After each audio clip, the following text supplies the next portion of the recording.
Drivers, start your engines! See plenty of carnage up. Full head on them. Wound up. Yeehaw, boys. Holy. It's a junkyard. There's too much time hitting people. Chill a second. No gas, gotta hang up here. Don't overdrive. Just let me do my job. 10 times. I don't care if I wreck the whole field. I'm over him. He's just a moron. That was an absolute bullshit. Not clear. Awesome. I tell you, Mama ain't raising no. What the f*** are you doing out here? People are saying, just racing like idiots. I don't care. Just let me drive.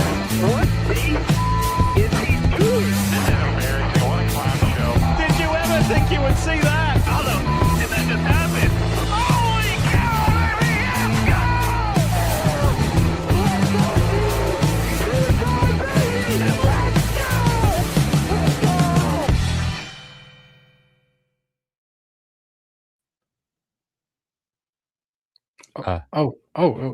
Sorry. I should have looked at my watch. I should know what time it is, guys. Do you know what time it is? 7:01. Eric, you got to guess what time it is? I think I know what time it is. It's Heim time on NWP. Corey Heim. I thought it was time for you to get a watch. I have one. It needs a charge, actually. Yeah, it actually needs a charge. A functioning watch. There we go. It functions. But no, it is Heim time on NWP. Talking about Corey Heim's first career Cup Series victory. Guys, did we ever think we would be talking about this at this point this year? Corey Heim winning at Naval Base Coronado in San Diego, California. Likely a one-of-one race. We probably won't go back here. But San Diego. Yeah, San Diego, right there. But I didn't. I mean, I'm as shocked as everybody else was. Like the last couple laps, I was watching the screen. I'm like, well, okay, he's it's a late race restart, and he's starting up. Okay, he's cleared a bunch of them. He's up to second. Like, wait a minute, he might actually. Holy hell, he might actually do this. When he got past Larson on that restart, when Kyle kind of got shuffled back to fourth or fifth, and Heim was third behind Hocevar, I'm like, he's better than these two guys, or at least he was on the previous long run. So if this goes at green, it was like 12 laps or so.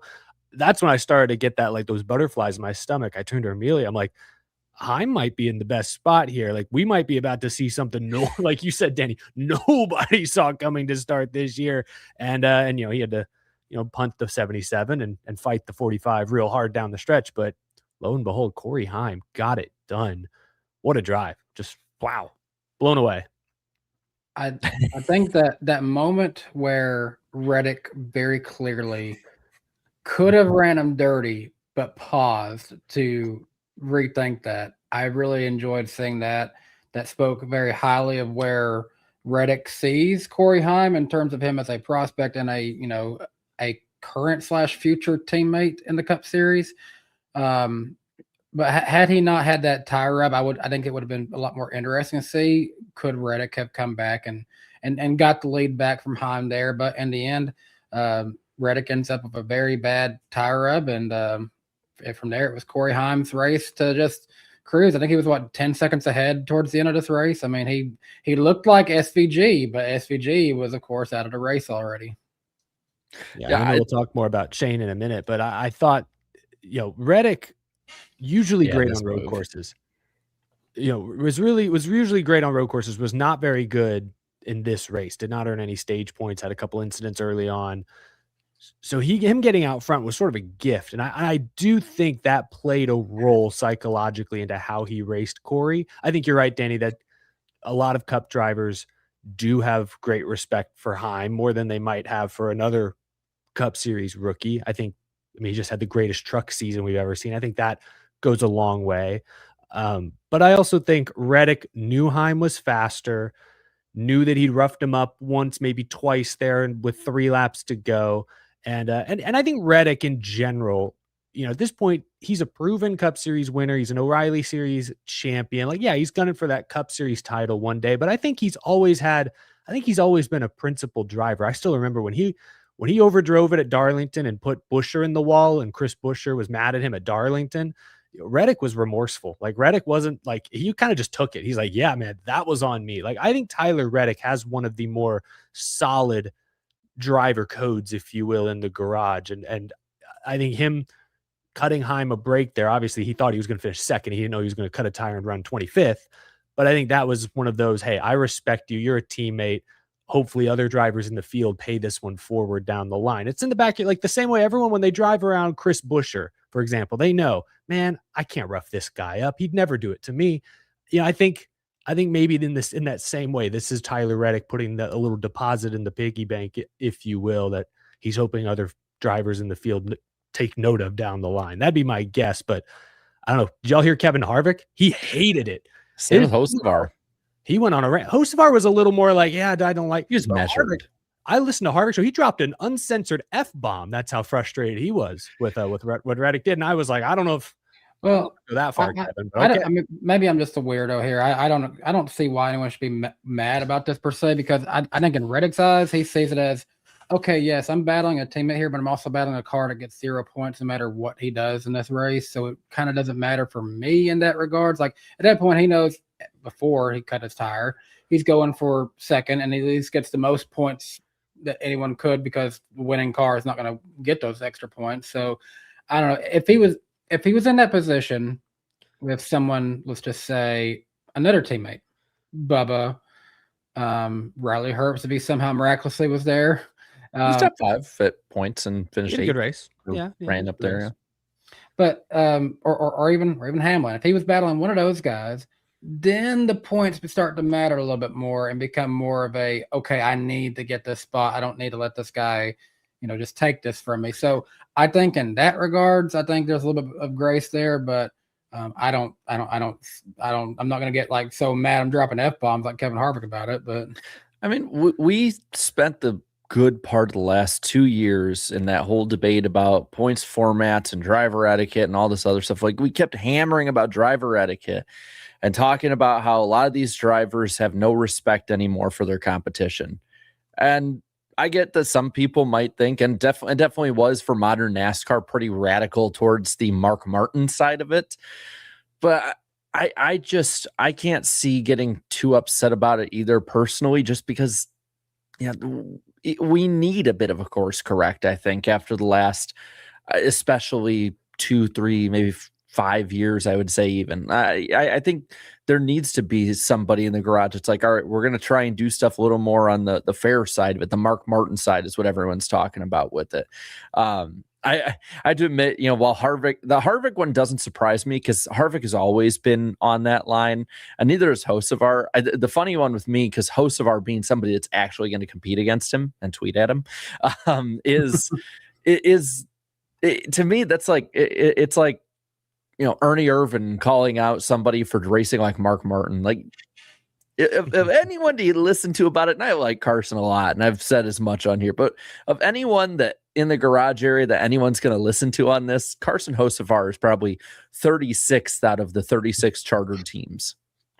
Yeah, that's my take. Is it's like, I don't know. We long for the days of Mark Martin, Terry Labonte, and all these like old school, gentleman Ned Jarrett. I know, going way back there, but like that used to mean something. Matt Kenseth, even, and now we have a guy, like, what would you rather see? Would you rather see races decided like Richmond 2 years ago, where Austin Dillon just drives through 2 guys that he had no chance of beating? Or would you rather the sportsman-like move like Reddick made, where, hey, I just got beat, I'm not going to clean this guy out?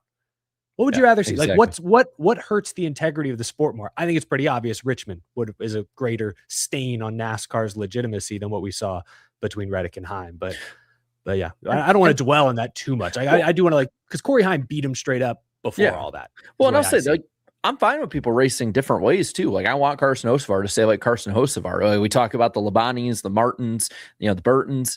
Well, then there's Dale Earnhardt that everyone looks at. And I'm not going to compare each of these one to one. They're all different in a lot of different ways. But like, I'm fine with people racing however they want. But I think that having that opportunity more and not being punished for it, I'm not going to raise my hands up and scream that the sky is falling, especially when there's going to be plenty of other races that we get to see people roughed up this year. Like we're going to see a balance. And I don't know how many more races are on Corey Heim's Cup Series calendar, but I mean, it's just still looking back at this, it's crazy. I think this was only his 13th career Cup Series start, and he gets a victory. And, kind of addressing elephant in the room here, we talked about briefly a little bit. Hocevar and Heim, their rivalry overall seems like it's still always going to be a talking point. Going back to that Truck Series championship, what year was that now? 2023. 23? It was 23. So I don't know how you guys feel about these two, but I think, for me at least, I feel safe saying I think these two are actually on the same level as one another. It's just the fact that Hocevar got his shot at Cup sooner, but while he's been kind of rising through Cup, we basically kept Heim in trucks way too long that he got way too good for trucks. And then they both get their first Cup win in the same year. Granted, until Hocevar gets another one, I think it's clear Heim's looks way more impressive on paper right now. But I don't know. I feel like these two are very much on the same level as one another right now. What do you guys think about that? I would generally agree. I think right now, yes, they're about the same age. Hocevar has more Cup experience, which is an advantage, but I think right now Heim is in probably the better situation. Like, I think neither team is a JGR, Hendrick, Penske traditional superpower, but they're both like the leading disruptors. 23XI's having a tremendous season. They look like they could win the championship this year. I think Spire is getting close with a couple of their cars. I mean, they have 2 cars in the top 10 in points and have had them there for weeks at this juncture. So, like, I think they're both similar scale, size, status of teams, similar in age. Hocevar's got more Cup experience, but Heim just had the greatest truck season we've ever seen. So I tend to agree. I think they are pretty equal, which is why, like, I genuinely think, while I don't necessarily think they hate each other, I think in a lot of ways Heim punting him here at San Diego maybe seems to have like smoothed those waters for the time. Like, after all these years, they're finally like even. And so now Honeycutt, Hocevar is not looking over his shoulder. Heim no longer seeing red. Like, I think for now they're actually even, but I still think they don't see eye to eye, generally speaking. And so this will be a really fun rivalry, really starting next year and beyond. Because I think you're right, Danny. They'll both be contending for top 10s pretty much off rip. That's my guess. And what's going to interest me, because I do think they're at a very similar level too, is that their next race against each other in Cup is in less than 2 weeks. Like, because Heim's racing at Chicagoland. That's supposed to be a very high wear track, like a track that has certain areas that are going to be really sketchy, like the tunnel turn at Pocono kind of thing, people compared to Darlington. So you're not only going to see like just the raw speed side of it either between the two of them.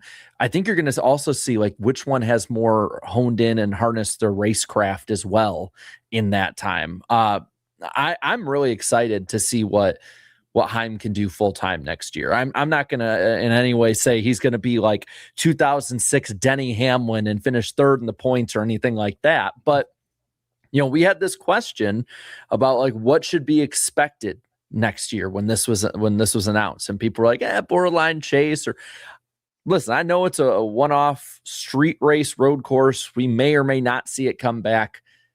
I'm expecting chase at this point. If you can go out and win in your 13th start in this car with how different it is from what you've raced and how much we hear how difficult it is for young drivers to adapt to it. I think Denny was a little overselling in his podcast. I think on one of the races he won, I think it's Nashville. He's like, Heim was way better than me that night. I'm like, Denny, cool it off there, man. Like, we're sold. You don't need to oversell this one. I'm so excited to see these two race against each other, and not just the on-track stuff, the off-track stuff. You see that Hocevar has been going after Kay Adams all week. Yeah, so and I saw someone point out the fact that Kay Adams is 40. She doesn't look 40. I did not know that when I found out. There ain't a problem with that. Go for it.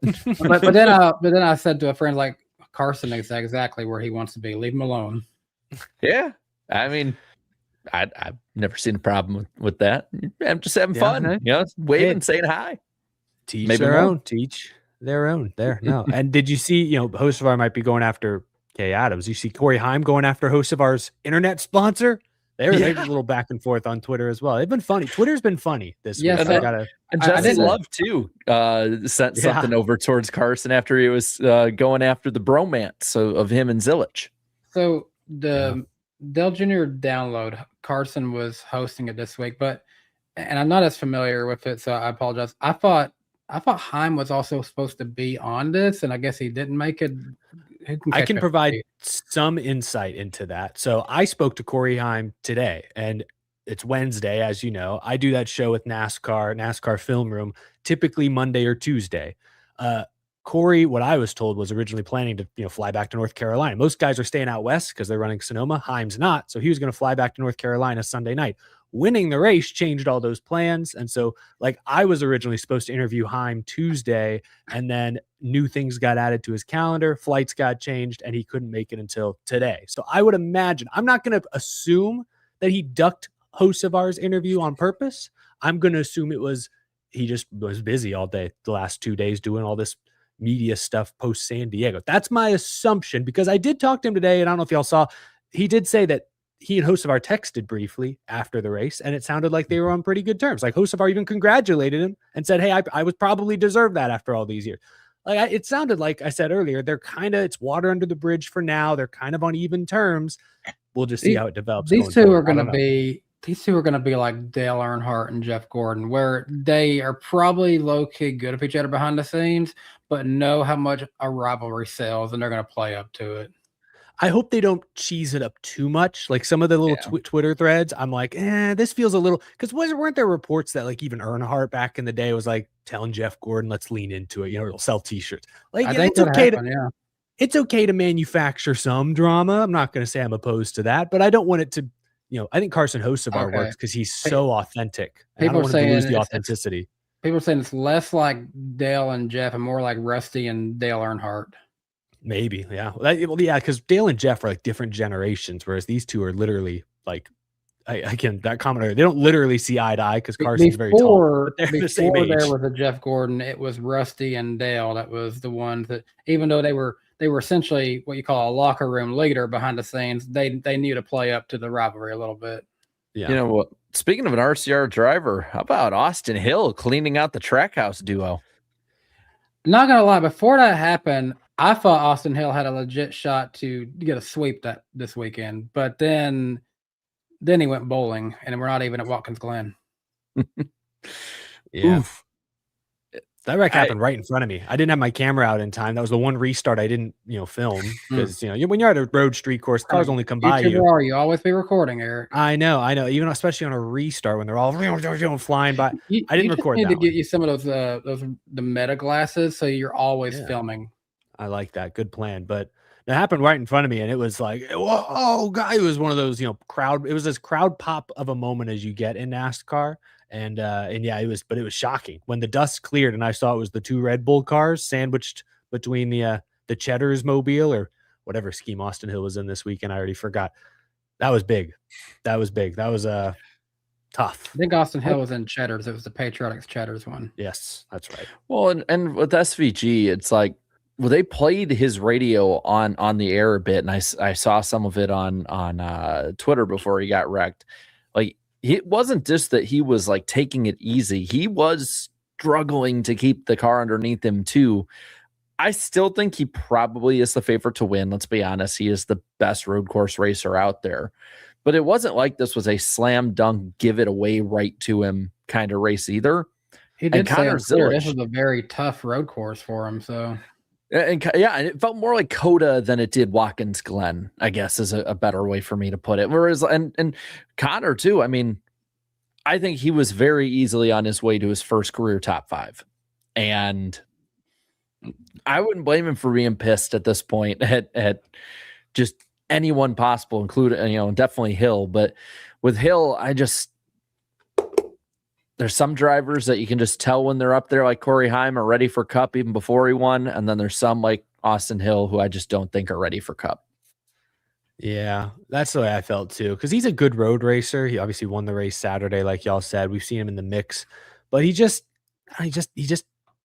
oversteps, and this is back-to-back weeks where him kind of overdriving the corner took out SVG. I mean, Pocono, he wedged Shane and Josh Berry into the fence. I mean, he had to have known they were 3 wide or at least 2 wide. He barely left a lane out there. And then here in this race, he just overdrove turn 1. It was interesting because, again, I was talking to Heim today and we looked at the replay, and it's like, it almost was like a Charlotte Roval situation where because Hill, the control car, overshot the corner, everyone kind of overshot turn 1 a little. And then Heim was one of the first guys who didn't overshoot it and had a clear lane to avoid the wreck, which was really interesting. But yeah, I'm with you. Like Austin Hill, he's in a really tough spot emotionally. The team obviously is filled, and this is not a great scenario for anyone, of course. But and I'll give him credit for like he's handled overall this whole transition with grace. But yeah, mistakes the last 2 weeks. It's like, yeah, this guy, he just doesn't really have a feel for the Cup Series. That's probably the truth. At this stage, Austin Hill, he about near matches the car number. He's 32 years old. I kind of just don't. I kind of just see him as a lifer in the O'Reilly series at this stage. He is perfect to fill in for this, unfortunate role he's in. I don't see him being the guy that drives the 33 next year or whatever number that they choose to have for RCR second car next year. I don't know who they go with, but I don't think it'll be Austin Hill per se next year. I think I've seen some people talk about Noah Gragson. I don't know if Noah Gregson's going to make it in the Cup the way it's been going, but that could be a name to watch for too. What do you think of him and Kevin Magnussen? I'll give Gregson credit. He's more entertaining, for sure. Whether he's in a fight with Harrison Burton, Daniel Hemrick, wrecked Sage Karam at Road America that one time, Drosh Chastain, like, man, the list goes on. Like, dude he's not afraid to let it rip and to let it rip in front of cameras, media, everyone. And as commenters, we were all very thankful for Noah putting on a show wherever he goes. In this instance, though, I think he's in the wrong. Like, I get where he's coming from. Magnussen is a visitor, if you will, making his Cup debut. He's never raced NASCAR before. But if you watch the replays, at least all the onboards that have been shared, it's like, maybe Gregson threw a block, maybe Magnussen pushed too hard that one time, I think in turn 12. Okay, maybe that's 50-50, but then Noah doors him on the straightaway. He's blocking him the next couple of laps. He's swerving at him under caution. He punts him in the chicane that one time to get the spot back. Like, after a while, you're looking at the scoreboard and you're like, man, Noah's gotten a bunch of shots.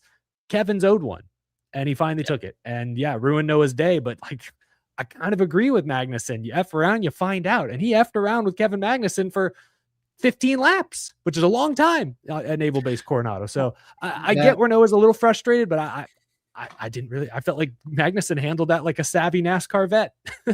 That fight was interesting, and I hate to be skipping series. It was not as interesting as the Parker Kligerman and Adam Andretti fight this weekend. That one was also.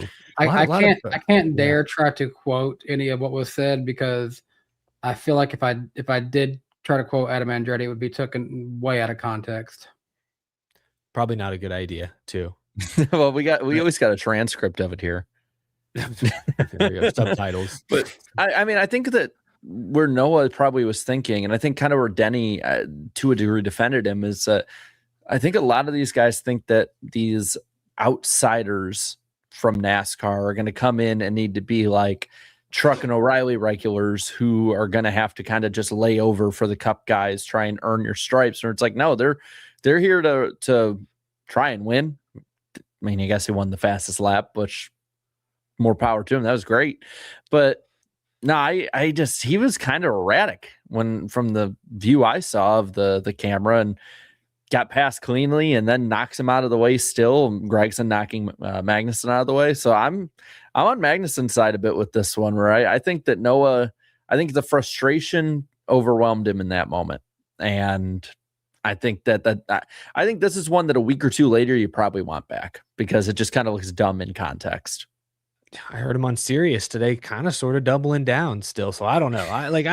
I get it, but I also am like, I don't know, like, you can't. I almost think Shane showing up and winning Chicago off the bat sort of as like, oh no, you need to treat these world-class drivers with some respect. Like, cause like that respect needs to go both ways. Cause I mean, I'm not saying Kevin Magnussen, obviously he's not the next Shane Van Gisbergen, where he comes from. His background's not the same as Shane's, not going to convert as quickly to Cup. I'm not comparing, but I'm just saying ever since Shane showed up and won, it's like, no, these guys are really good too. And you can maybe, you can expect some common courtesies, but like you said, Noah was driving erratically from my perspective. And at a certain point, you got to take care of him. Like I like Noah, but I'm going to say it. He got what he deserved from I was literally watching. I went back and watched like 15, 20 laps of K-Mag's onboard. And I'm sitting here like, I don't know how you pass this guy. Because if he did finally pass Gregson cleanly, he was just going to get punted. So like at some point, I honestly think Kevin Magnussen had no choice but to wreck Noah Gragson. I actually think that was his only course of action,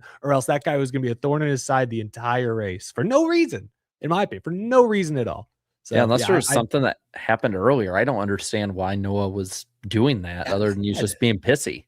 Yeah, like the one swipe or even the one bump in the chicane, fair. But he kept going. And that's what I'm like, it's like you gotta deal with him at that point. Yeah. Well, from one, incident to another, not necessarily incident, but replacement. Christopher Bell, kind of as expected with his injury still sustained. Don't think it was ever going to be a good idea to try to go through this race weekend of how many turns there was and how much unpredictability this race really presented itself. Did end up stepping out of the car, and Brent Cruz steps into the car and stepped right out when the car said, "I'm done too." Yeah, that's a tough break. And I don't know if they ever confirmed, did he make a mistake shifting, because it is very different than what he obviously races on Saturdays, or if it was just a fluky failure. But either way, it's like, man, like Christopher Bell, credit to him for trying to gut it out, making more laps than a lot of us expected. But at the end of the day, you get Brent Cruz in the car, he gets very little experience, and you only get 1 point for the whole thing. So it was kind of a lose-lose for everyone. I think Toyota's going to have to find a way to get Brent Cruz into a car to get some experience, because that one wasn't the best opportunity there. Well, and I know the Prime side was like, no, he didn't do anything wrong when they showed like the in-car, but the in-car camera, it looked like he money shifted it. I mean, he literally was saying that he was like thinking it was an H pattern on the shifting. So I think they haven't confirmed it, but it seems like he money shifted it, but it wasn't confirmed. But I do think, yeah, he definitely needs more seat time. I think he might get more seat time this week. Honestly, I think that's more probable than not, that he runs all the practice and qualifying, jumps in the car on the first caution, which knowing Sonoma could be the stage caution. So poor Christopher might race his way to 30th, and it'll be the hardest run to 30th of his career. But I give him props for even being in the car as long as he was, though. I mean, that's got, I mean, if it doesn't hurt, I mean, he basically said it was impossible to drive it the way you're supposed to. He was driving one-handed. Because he can't grip the wheel with his, fractured hand and shit. Like, it was gonna be tough. And Sonoma would probably be similar. Wow. How about the points? Yeah. How about the point? I got them somewhere in here. There they are. It is close. Oh my gosh.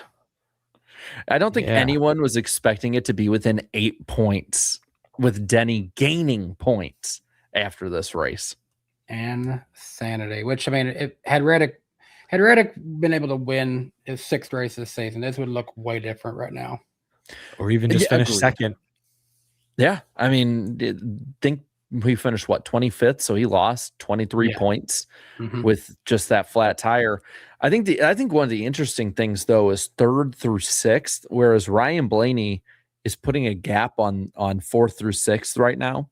And I don't know if he puts up the run that Denny has put on Tyler Reddick, just because he's still, 3 top 5s in 17 races. I'm going to keep harping on that until we start scoring more of them. But 2 points separating Larson, Gibbs, and Elliott, that's going to be crucial down the stretch these last, 9 races until the chase?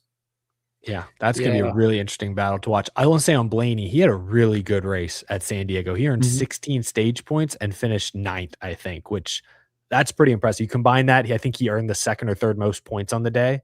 So I don't know, compare with Heim, maybe here in the second most, because Heim didn't get any points. I don't know how that works, but like he had a really good day. And I'll say on Blaney, yeah, he's not making up 130 points. However, I'll keep saying it. A lot of tracks in the next couple months that fit Team Penske's strong suits. So I would not. I think he will get some more top fives here before the regular season ends. I will throw it at you. The 2 drivers tied for the most points scored. Can you name those drivers? Tied for the most points scored in the race. Yes. I would have said maybe Blaney and Preece. You're right on Preece. So Preece is one of them. Blaney is wrong. Blaney's not. Oh, Blaney's not. No, he got Blaney got 44. The top 2 got 45. Larson? Larson got 42.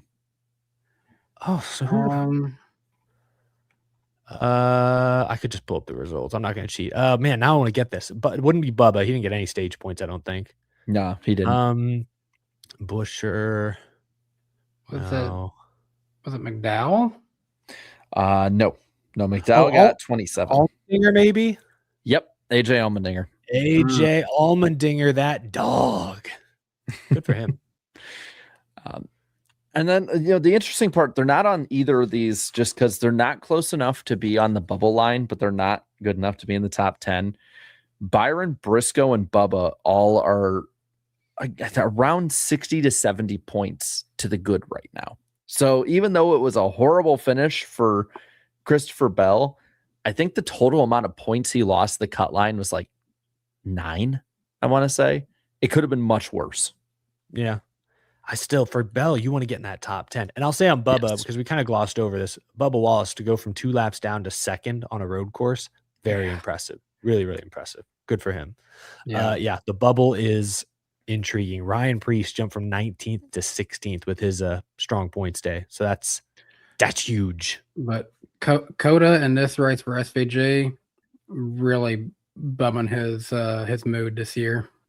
Yeah, Sonoma. I mean, I thought this personally was a must-win. Sonoma for sure is a must-win for SVG. I mean, to be 5 points out after this, it's a must-win for me for SVG because I have a prediction on the line that Red Bull and Rockstar will join Monster and having 3 energy drinks winning. And I thought Red Bull could have happened last week. Thankfully, Red Bull is on SVG this weekend. Well, and what this race did with the cut line though is yeah, it's still a good amount back to like McDowell and Ross Chastain. But because so many people that could have had good runs or already were just had mediocre or bad runs, it's drawn all these guys back up. AJ within 21. I think that might be of everyone on this list, maybe outside of Eric Jones. And even then, I might even say this might be the most impressive season out of 14th through 22nd in points. AJ Allmendinger with no factory support on a colleague team that already has struggled, somehow staying in contention. I'll give you that. Yeah, that he might be the most impressive performer on this list. I will say we've talked about him here and there. I feel like we kind of forgot about him as the summer started, but Ross Chastain, don't look now, 8th and 7th the last 2 weeks. And he's now on this graphic. I mean, there's a lot of guys between him and that red line, but he's only 40 points back. Is it the summer of Ross Chastain? Just saying, Lord knows he's keeping it it. Interesting. Keeping it interesting.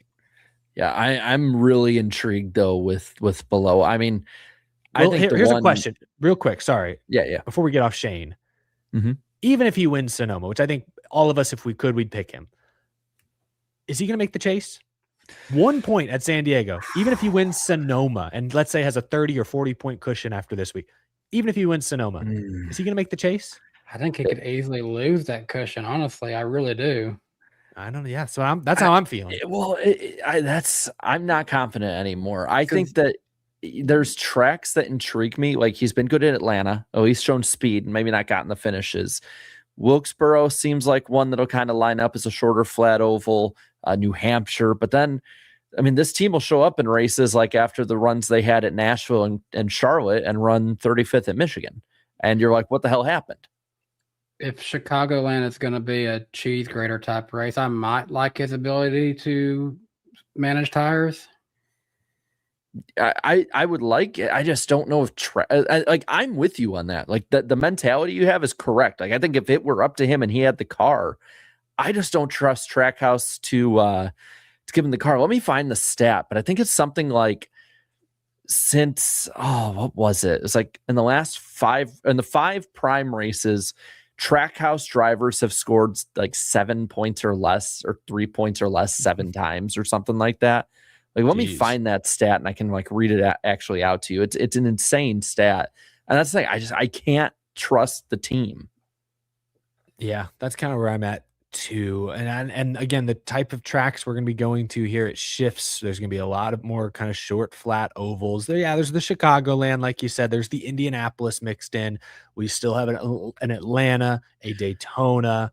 But I agree with where I see it in the chat. Someone said 35% odds of making the chase. I kind of agree with that. Yeah, Andrew. So I'd say, yeah. Here, I found it. So in the 5 races since the All-Star break, a Trackhouse driver has scored 3 or fewer points 7 times. And in that span have had 3 top 10s combined. It's not good at all. No, not at all. Not at all. I can't trust him. I wish I could, because I would trust Shane, but I can't trust the team. Yeah, I mean, majority of us all pictured SVG winning all 4 road course races this year, and because of this, it means that he will definitely not tie Jeff Gordon's record this season. I'll have to do that next year, but he can still tie. No, he has tied Chase Elliott for most of active Cup Series drivers, and he can take it for active drivers if he wins this weekend. We'll see if he does it. Yeah, we'll find out. What else we got on the docket? You may not be able to trust Trackhouse and SVG, but you can trust the ratings that we have.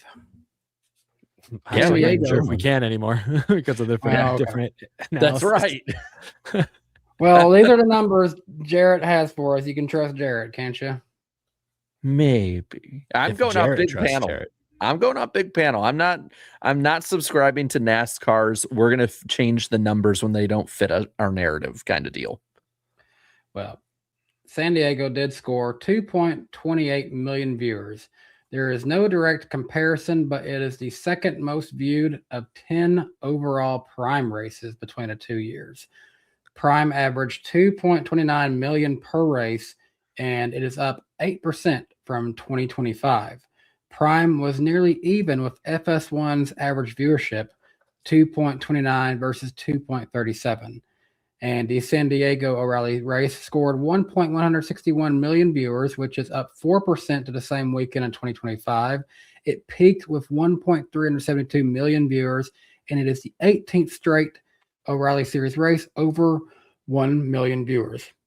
And a note on that real quick, I believe, again, these viewership, 1 point whatever, that's the average over the entire broadcast window. Mm-hmm. And I think it's worth noting with the O'Reilly Series, wasn't their broadcast window this week over 5 hours because of the red flags and such? So if it had been a more tightly compact race, I bet the average viewership would have been higher.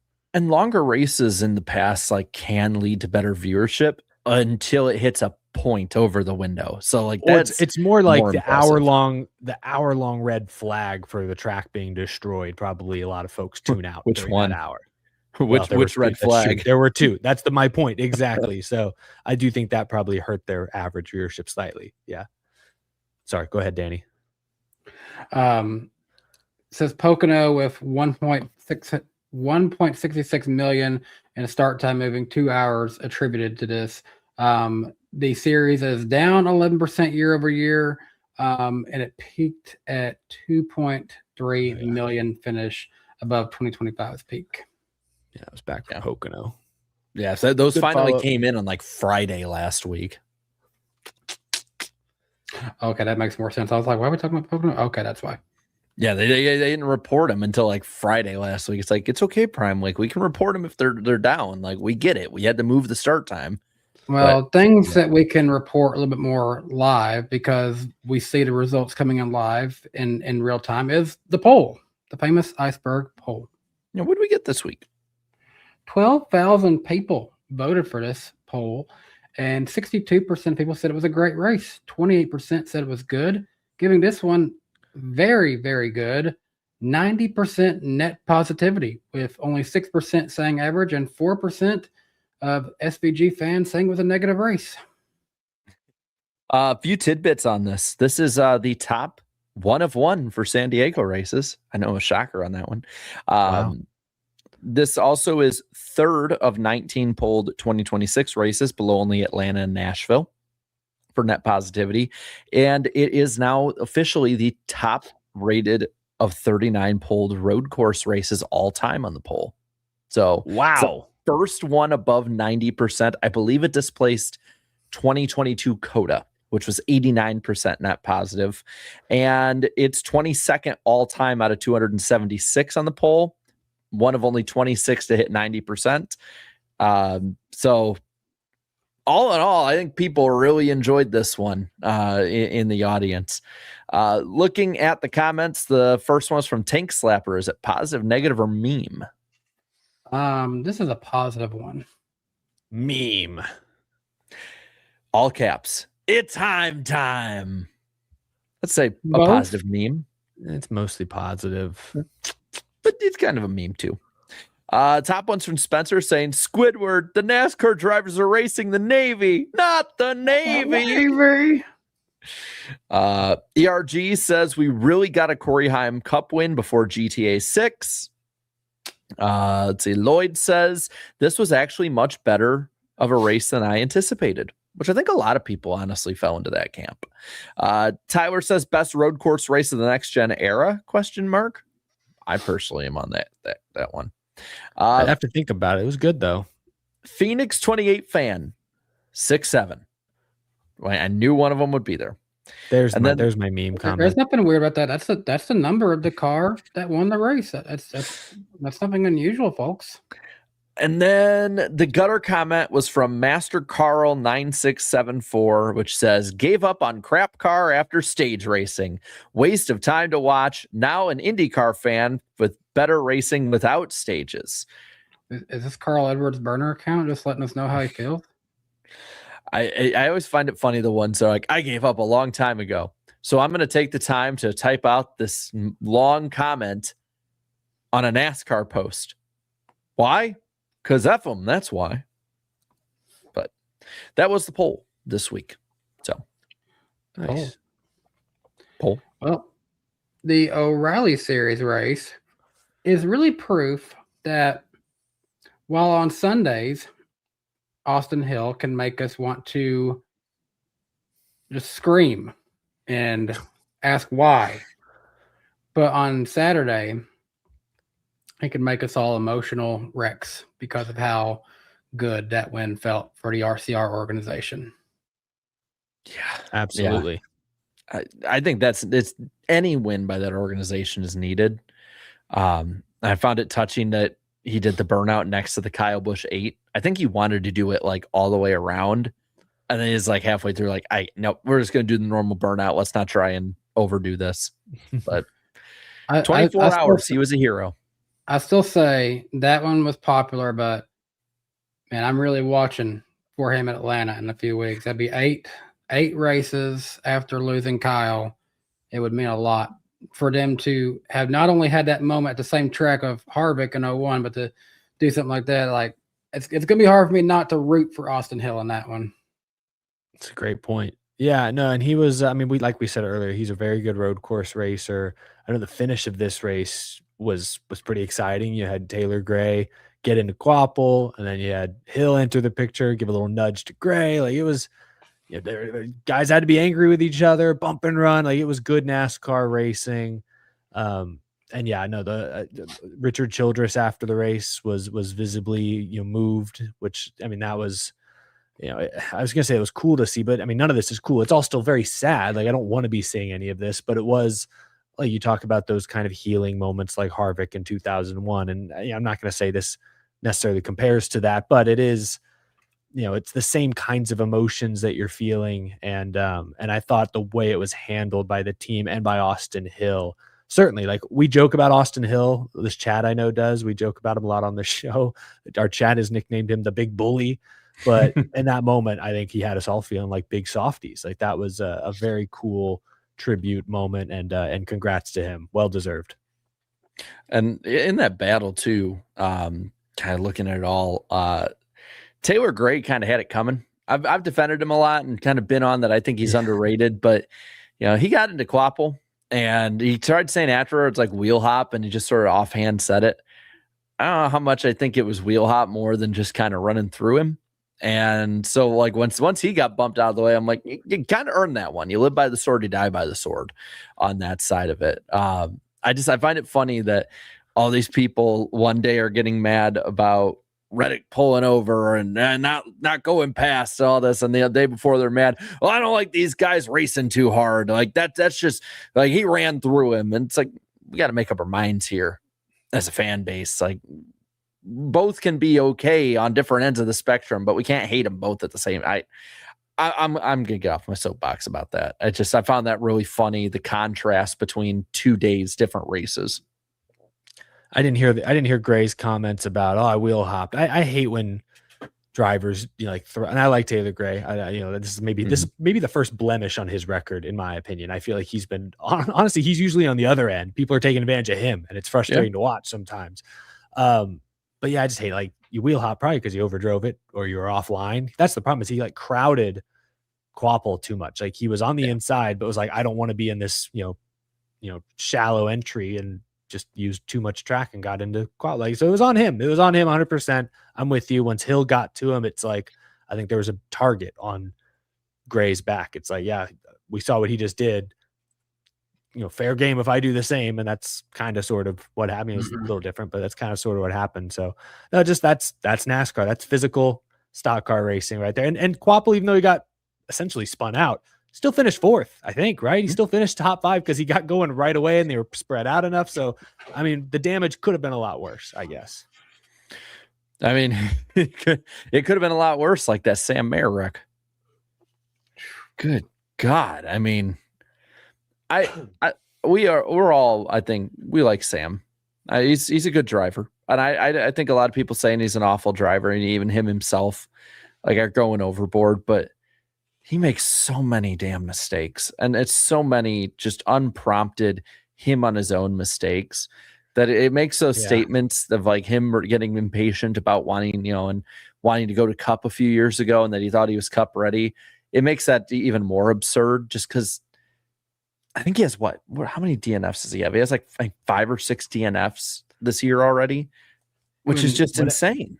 When he first come onto the scene of ARCA and trucks, he looked as good as we have legitimately seen Corey Heim and Carson Hocevar kind of prove themselves to be at this stage.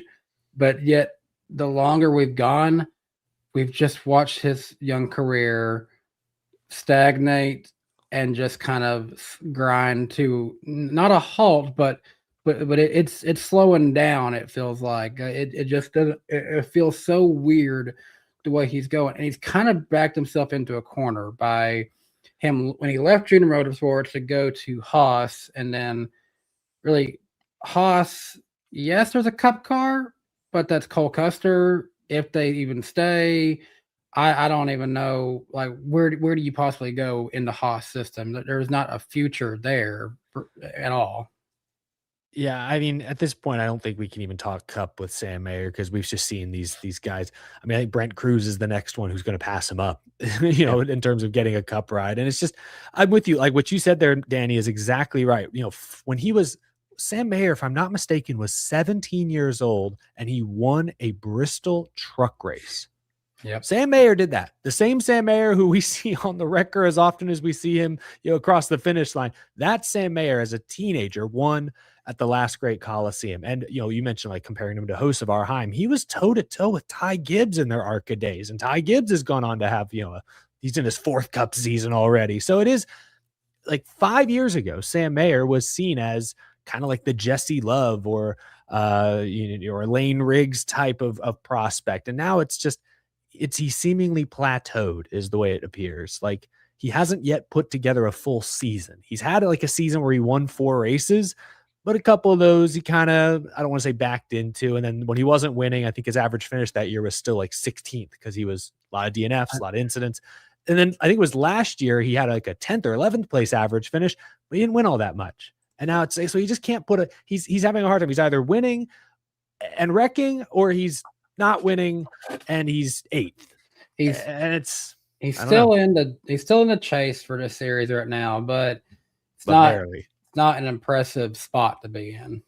No, yeah. and he's got potential, but yeah, just too many mistakes. Well, and looking at the micro and the macro, I mean, this year DNF wise at 5, he's matched LeVar Scott and Jeb Burton, and the only one in the series behind. Yeah, go ahead. Sorry, go for it. I think you might know. No, Kyle. I didn't mean to. Yeah, I didn't mean to step on. We both had the same fun fact. so on the micro, he's struggling big time. But if this is a 1 season thing, it could be like, okay, we can brush this aside. We'll get him at the second half of the year.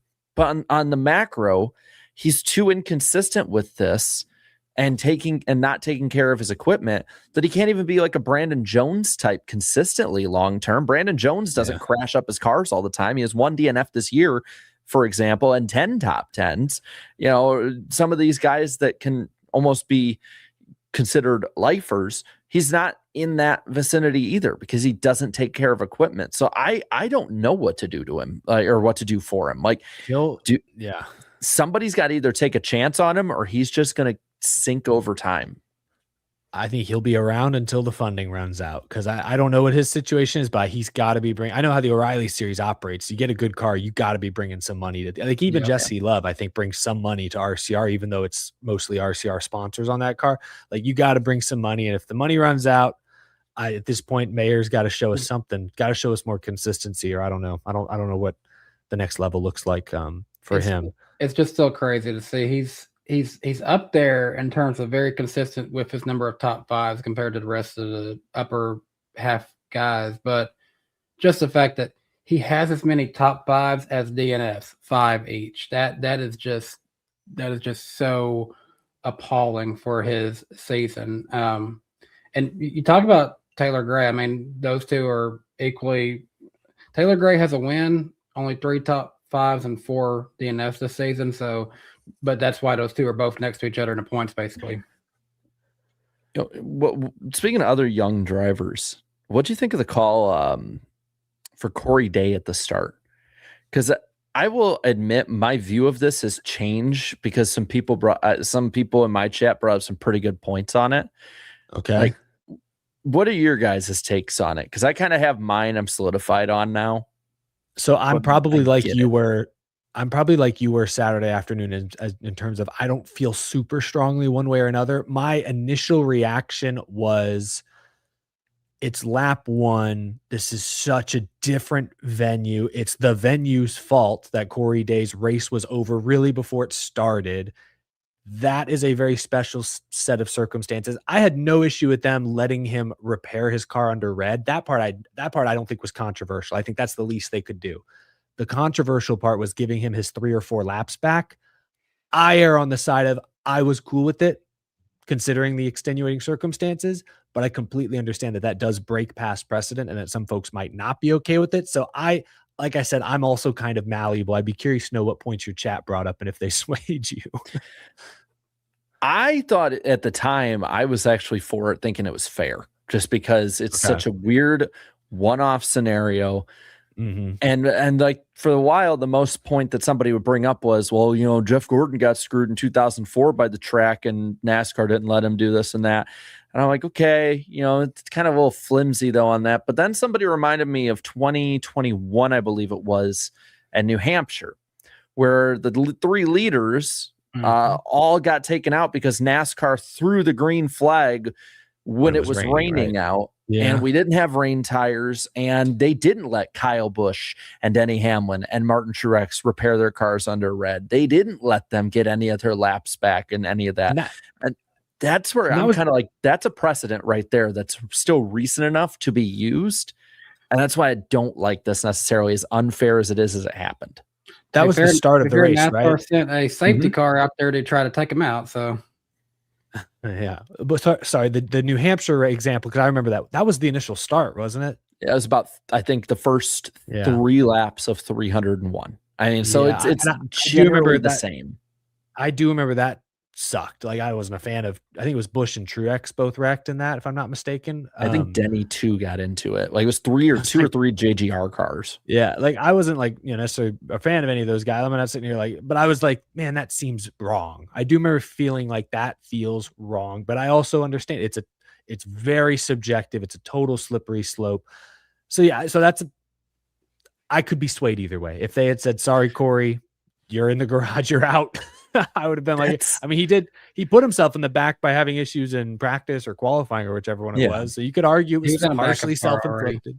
Yeah, he was already in a backup car. So I don't know. Yeah. That's where my question lies is, so like, where are we going to draw this arbitrary line at? Like, is it going to be, well, it has to be lap 1. It has to be some, weird, I guess, kind of, how in law, there's like the act of God kind of clause to a lot of things where it's like, well, you can't really do this because this is so out of nowhere. But then where do you draw the line of out of nowhere? Is it NASCAR waving the green flag and there's rain on the track and NASCAR was irresponsible? And if that's the case, we should have had all those cars that wrecked up at Daytona when they left them green and it was raining. By that logic, I don't think that's the same logic. I'm just bringing up that point that people would bring up. So like, that's where I get it if it's an all-star race. It's a non-points race. It's made for entertainment. But when you're looking at point side of it, as unfair as it is, you gifted 4 laps to one of the main competitors that all these others racing them in points won't get. And that's the part that I think I don't mind them. Yeah. Sorry. Go ahead, Danny, because I don't really have anything else to add. I think I stand by what I said. You hate to add this equation to it. This is a Rick Hendrick owned and Rick Hendrick sponsored car. I have to ask, if this happens to, I don't know, Brennan Poole, does he get the same treatment? I don't know. That's a great point. No, it is. That's actually a fair point. I'm not saying that because I like Brennan Poole, buddies, but like, that's a great point that it does feel like sometimes, NASCAR is looking out for its key stakeholders, its top, but at the same time, New Hampshire example, that's Joe Gibbs. I mean, that's also not fair of me to raise that because it's like, well, that's just a lot of ifs right there. At the end of the day, that's what they chose to do.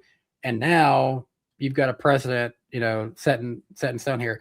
At the same time, though, it's like, well, okay, we're not going to go to Bristol Motor Speedway and the track's going to be flying up and going to people's grills. In this case, it's, I guess NASCAR saw it as, hey, that's on us for not prepping this makeshift course to where it could be functionable here for long enough that we needed to be. I don't know. It's one of those things. I don't think we're going to be in this situation many more times. I think that's why I'm okay with it largely. The giving him all the laps back was questionable, and I still do agree with that.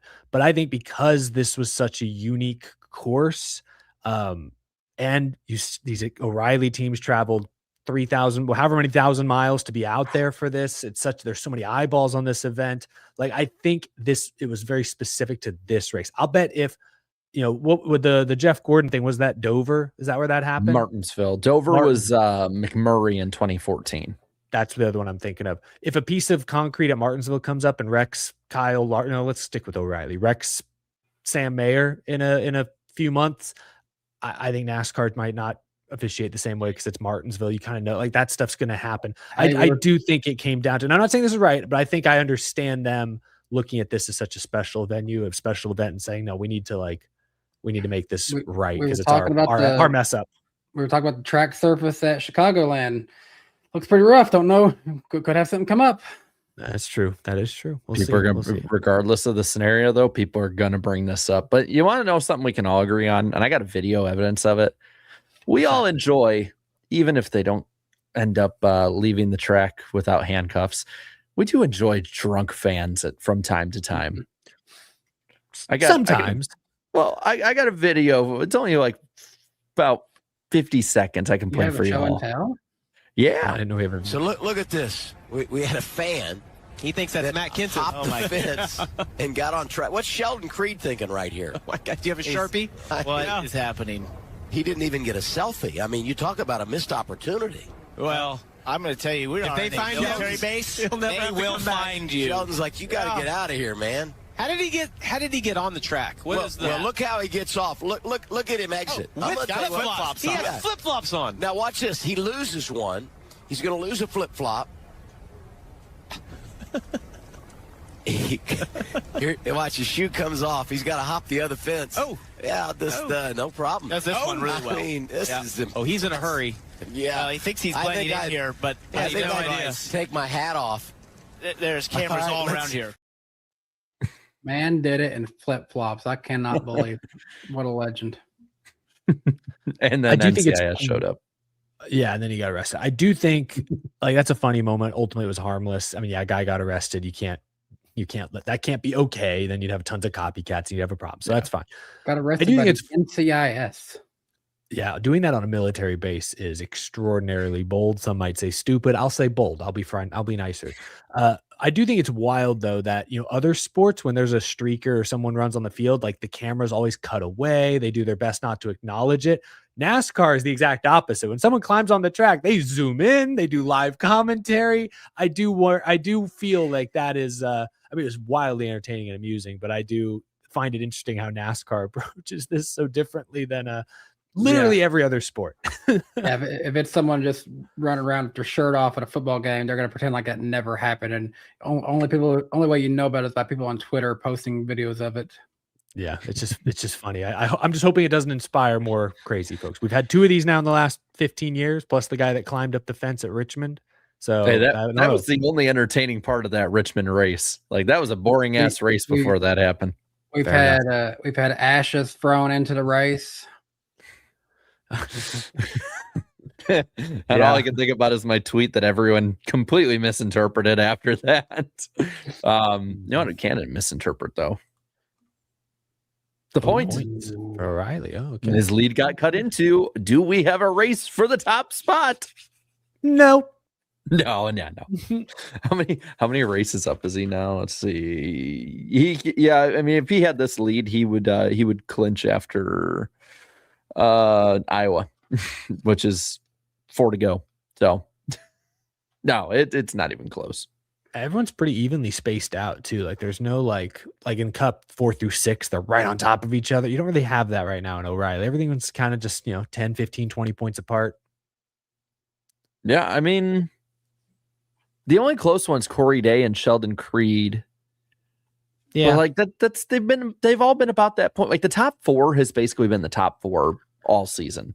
Like congrats, Austin Hill, you got to the top 5. Oh, real quick, like these guys are so consistent. Here are the top 6 finishers at San Diego. Huge crash, crazy new course, 6-hour insane race. Top 6 finishers: Austin Hill, Taylor Gray, Sheldon Creed, Carson Quapple, Sammy Smith, Jesse Love. Like most everyone I just named is on this list right here. Like it's the same guys in the top 5 every week. So yeah, I mean, sorry.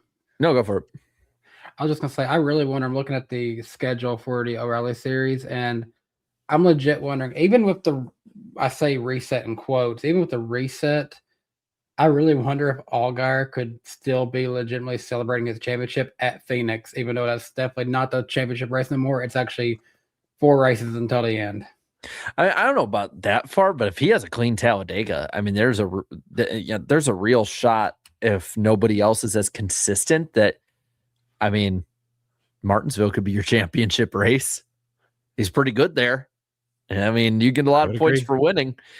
If any series is to have anyone do it, I think this is the one because it's just long enough that the sample size can grow that large, like you're saying, Danny.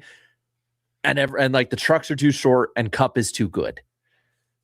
But I would be very interested to see all the people that were debating last year that were like pro Chase coming back, being like, it's the best of both worlds. It's competitive to the very end, but you only have one reset. And I would love to be like, about that. Justin Allgaier, Hall of Famer in the making. And then the cut line. It's getting closer again. My thing is 14th place. Raja Caruth is just staying alive, and Brent Cruz is just staying behind somehow, any way possible. It seems like every time you think he's going to get up there, he gets caught in a big wreck. Something happens and he loses a boatload of points. Like those two are the most intriguing ones on this list for me. I agree. Yeah, Raja's got to find a way to just. We said it all year. He's got to keep maximizing every opportunity in that 88 car because that's his only hope. I mean, the other week he had a good one though in the 32, I think it was, and he's had a few at least 2 top 10s this year in that car I can think of. So it's like it's not. That's if he goes from a top 5 car to like a 15th place car. Like you can work with that if you're really feeling it. Starting to feel really confident about Parker Retzlaff staying in this year. Yeah, as long as there's not some kind of major, just like explosion on lap 1 of his engine or a crash, like he consistently gets these stage points. I mean, every week we keep, people keep being like, okay, when's it finally going to be time? When's he going to fall off? And we're at 6 to go. So actually, by the way, 4 to go would have been Atlanta. We're at 6 races to go to the chase. And by next week, by the time we go to Chicagoland, if he gets enough points, he could have a race gap over the cut line, which I don't think any of us saw coming at this point. Gotta wonder what car is Retzlaff going to be in next year? Because I don't know if he'll be back with this team because he's got this legacy deal lined up. Will he have an opportunity where he can go into a better truck next year? I don't know what to expect for him next year. Well, how close is the relationship between JGR and Legacy with Toyota right now? I mean, outside of Brent Cruz, nobody is really performing where they should be. I guess Brandon Jones is, but like when you look at those other two, the younger guys, Taylor Gray and William Sawalich. If they were going to cut somebody, I think it would maybe be William Sawalich at this stage. I think it'd be great just because I think Sawalich brings the money. Yes, well, it's got that cash, and I'm sure Gray's got some too, but I don't know. Taylor Gray might be a good one to go replace Jesse Love. Even I don't know. Maybe I have no insight on this. I've not thought that hard about it yet, but I'm sure I haven't either. It feels like Retzlaff is not going to be in a 99 Chevy next year. I'll just say that. Sure, that's probably true because I think he's been on a different team every year. So I'll bet on that happening again. Is that a prediction spoiler? Oh, maybe I'll make it. Maybe I will make that a prediction. I need a second one for tonight. Well, it might be a long show, but it won't be the longest ever, like the truck race. Oh gosh, seriously, we witnessed history, the longest truck race ever. This is actually the 5th longest O'Reilly race too. We watched a truck race outside our house in our outside TV setup, and it was legit pitch black dark by the time we were done watching the race and going inside.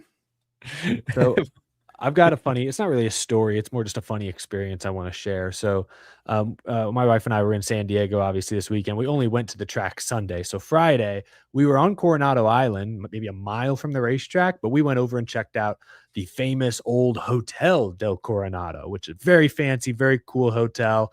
We're walking around, exploring, did some shopping, took some pictures. Then we stopped by. They have like a kind of a sun deck bar. And it was before dinner time. So I'm like, hey, they got the race on, big TV. Going to watch the race, have a couple drinks, vibe.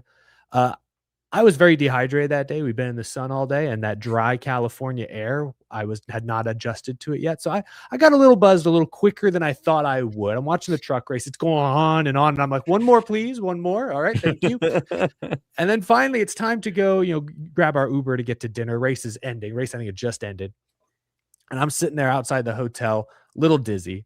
Ty Dillon walks by and I'm like, oh, hey, Ty. He's like, hey. And I'm like, hey, how's it going, Ty? And we've done some stuff. I'm like, how's it going? Oh, great. But I'm like, man, I don't feel great. Austin Hill walks by and I'm like, oh God, there's a lot of people here that are in the industry. Alex Bowman walks right by me. And at this point I turn to Amelia and I go, we got to get out of here. Cause I'm like, I was drunk at this point. I'm like, you don't want to be drunk of Alex Bowman. That sounds like a good time. When I am working or in the garage, I'm obviously focused. I am fully aware of my surroundings. In this moment, I was not. And I was afraid that freaking Steve O'Donnell was going to round the corner next. And I didn't know what I was going to say. I didn't know how I was feeling. I was like, we got to get in this Uber. Please show. Got out of there in a hurry. I saw Noah Gragson walk by. I I was like, this is getting insane. He would have staged you on the drinking side of it, though. Were you which is probably true. In that bar from the NASCAR versus Navy thing? We're all just showing up. That's how it felt. It was a lot of industry people. This is a fancy hotel. A lot of Cup folks hanging out at this fancy hotel. It was cool, but also I'm like I was starting to see. I was seeing double. I'm like, we got to get out of here. This could get bad. So anyway, just one. I know. That's how So that's how long this race was. Is that I probably had one too many things to drink on an empty stomach. I love how you were scared in the moment, but then you're proud to just admit this live on stream with us. Well, because I didn't do like I said hi to Ty Dillon because he's cool. You know, he's a Longhorn UT fan. I was like, hey, sweet deal. Yeah, all right, great. He was but I didn't do anything else. Now I didn't do anything else embarrassing. Now I'm just imagining you like SpongeBob in the SpongeBob movie. Oh, waiter. He was a drink away from being arrested by NCIS. I was probably a few away from that. I was definitely like, this is not where I want to be right now. Lane Van Rigsbergen was where he wanted to be. That's for sure. Okay. The fact that he had to go head to head, not with like, you know, all of the great guys that he's racing against in trucks, not with, you know, Jimmy Johnson, who ran good earlier in the event. Tyler Reif. I think I'm saying his name. Is it Reif? Reif? Yeah, Reif. I literally was going, who? Not to be mistaken for Tanner Reif, who is also raced. Yeah. Like there's multiple Reifs. We are rife with Reifs in the NASCAR world, apparently. No offense to Tyler Reif. Literally, I just have not seen much about him. So I was in a situation like, I'm going for this kid. Go, Tyler, go. But you see the difference with him like biffing it towards the end into the corner and just completely missing it is the difference between somebody who has been up front racing in these positions and somebody who is still really green to this, especially in trucks. And man, we'll look at the points in a sec, but Lane Riggs, if there's anyone who's going to follow kind of the Corey Heim, Carson Hocevar route of trucks to Cup, or at least mostly trucks to Cup in Heim's case, I think it's going to be Riggs. He looks ready for the next level, in my opinion. He's not making as many dumb mistakes. He's good everywhere that they go. Like he's doing what he has to at this point. I would agree. I think he is right now the best all-around driver in the Craftsman Truck Series. I mean, he won at St. Pete. Now he wins here. So he's one of the 2 new street courses. That's got to be pretty exciting. That's hence the nickname, the LVRG. Lane Van Riel, you know what I'm saying. LVR, Las Vegas Raiders. Yeah, but that doesn't work. That doesn't ring the right bell here. Felt bad for Reif. Yeah, you could tell he was gutted, but like I think he's literally like 18 years old. This is like his 8th truck start ever. He's in, you know, a fine enough truck, but not that's not a team that showed up expecting we're going to win this race, and all of a sudden they have a shot coming around the final couple of corners and to lose it. I hurt to see, but ever since Connor Zillish's time, I feel like Nice has been struggling to find a legitimately really, really, really good truck series driver. Maybe this could be the start of something big for Tyler Reif. Maybe he can, you know, be their guy to kind of build around for a little bit. So I got to ask, did either of you stick around watching it long enough to see Fox Sports 1 show the points and do the post-race show and all, or were you guys gone by then? Like, nope, we're good. I heard people say after that they like cut it off almost immediately. Like the window, yeah, they were like, we're done. It went to something else, soccer, I think. They popped the points up, and I'm like, and I'm live as this is happening. I'm like, oh, the points are up, and it looks like, and immediately goes to soccer. I'm like, it looks like we're done. They didn't even get a chance to sign off. Like Fox just pulled the plug. So for those who didn't see, here are the points. Someone's got to show them. Yeah, we are not stuck on that FIFA schedule right now. Jared, turn it off. I want to look at me instead. I mean, the top 2 are in a league of their own, and Lane is pulling away a little bit more and more each week, and not a little bit, a lot of it.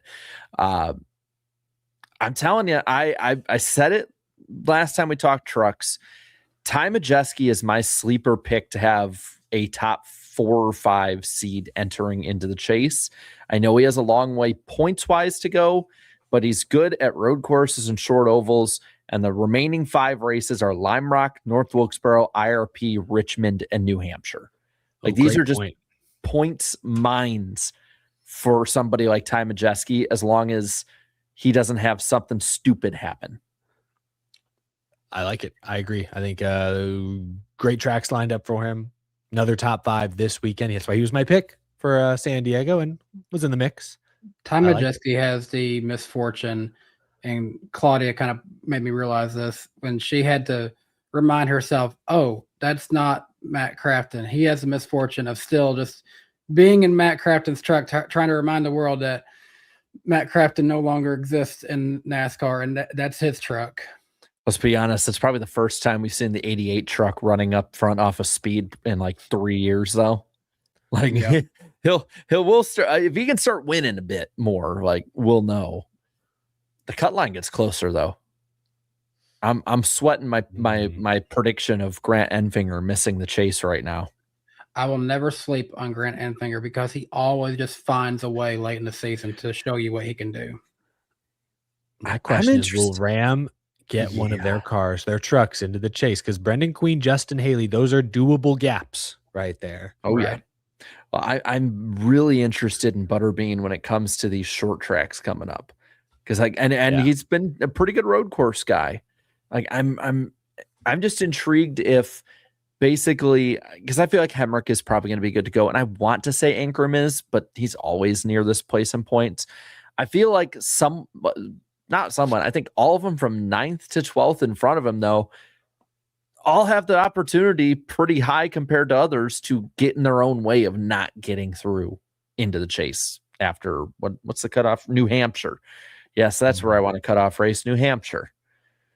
No, nothing against New Hampshire. It's just like you could have it at Richmond, you could have it at Daytona, you could have it anywhere on the schedule. I mean, I guess you could have it at IRP. It could be worse, but I just love that with Stuart Friesen about a year ago. I didn't even know if he'd be racing, and then here he is contending to make the chase.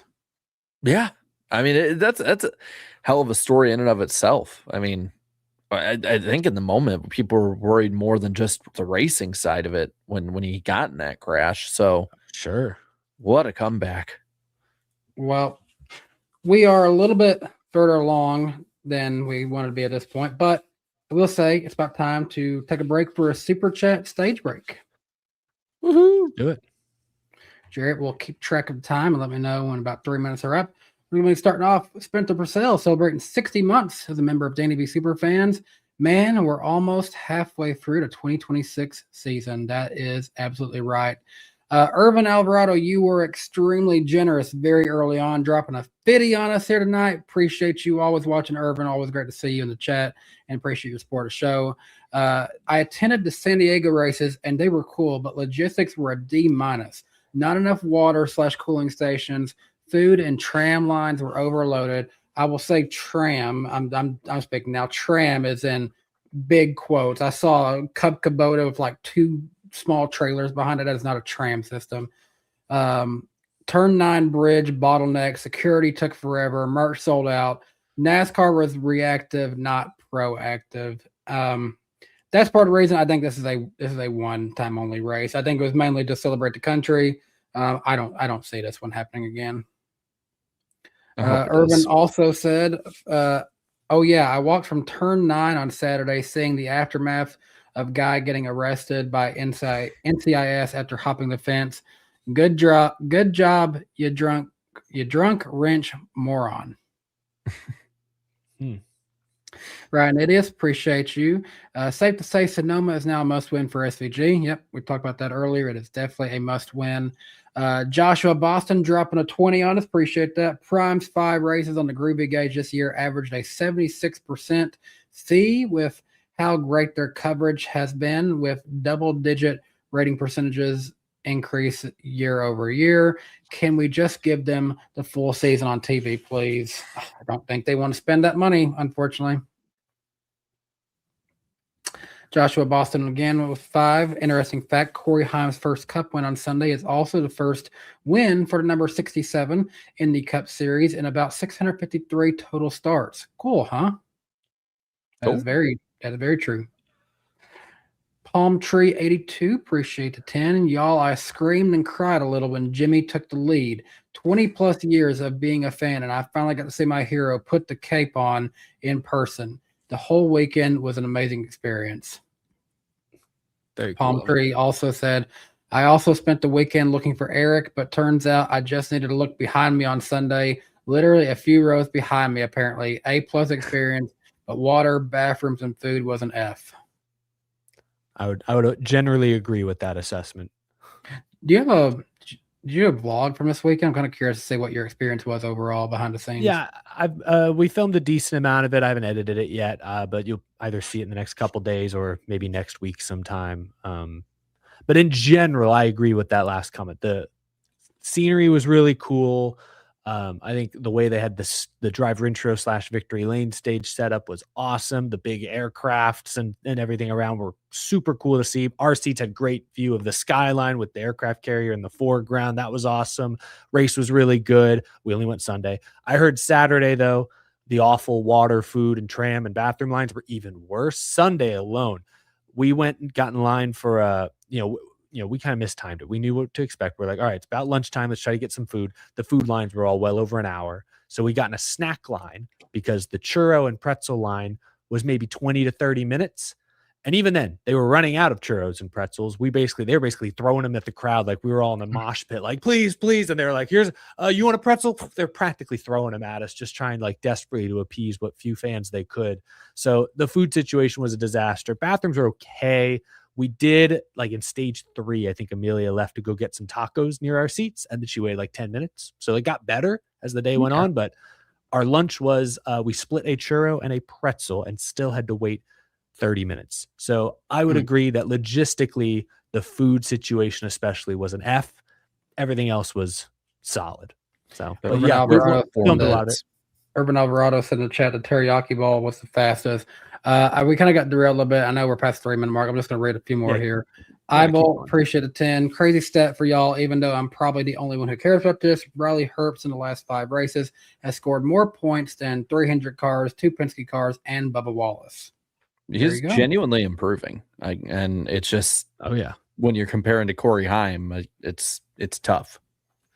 I'm going to keep reading down to LKV18 because we got a bunch coming in from Jeffrey King. Appreciate your generosity here, Jeffrey.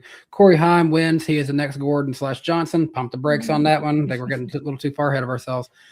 Jimmy leading a few laps got me to feel again. Heim got snubbed by Gibbs. Now look, Heim 99 overall.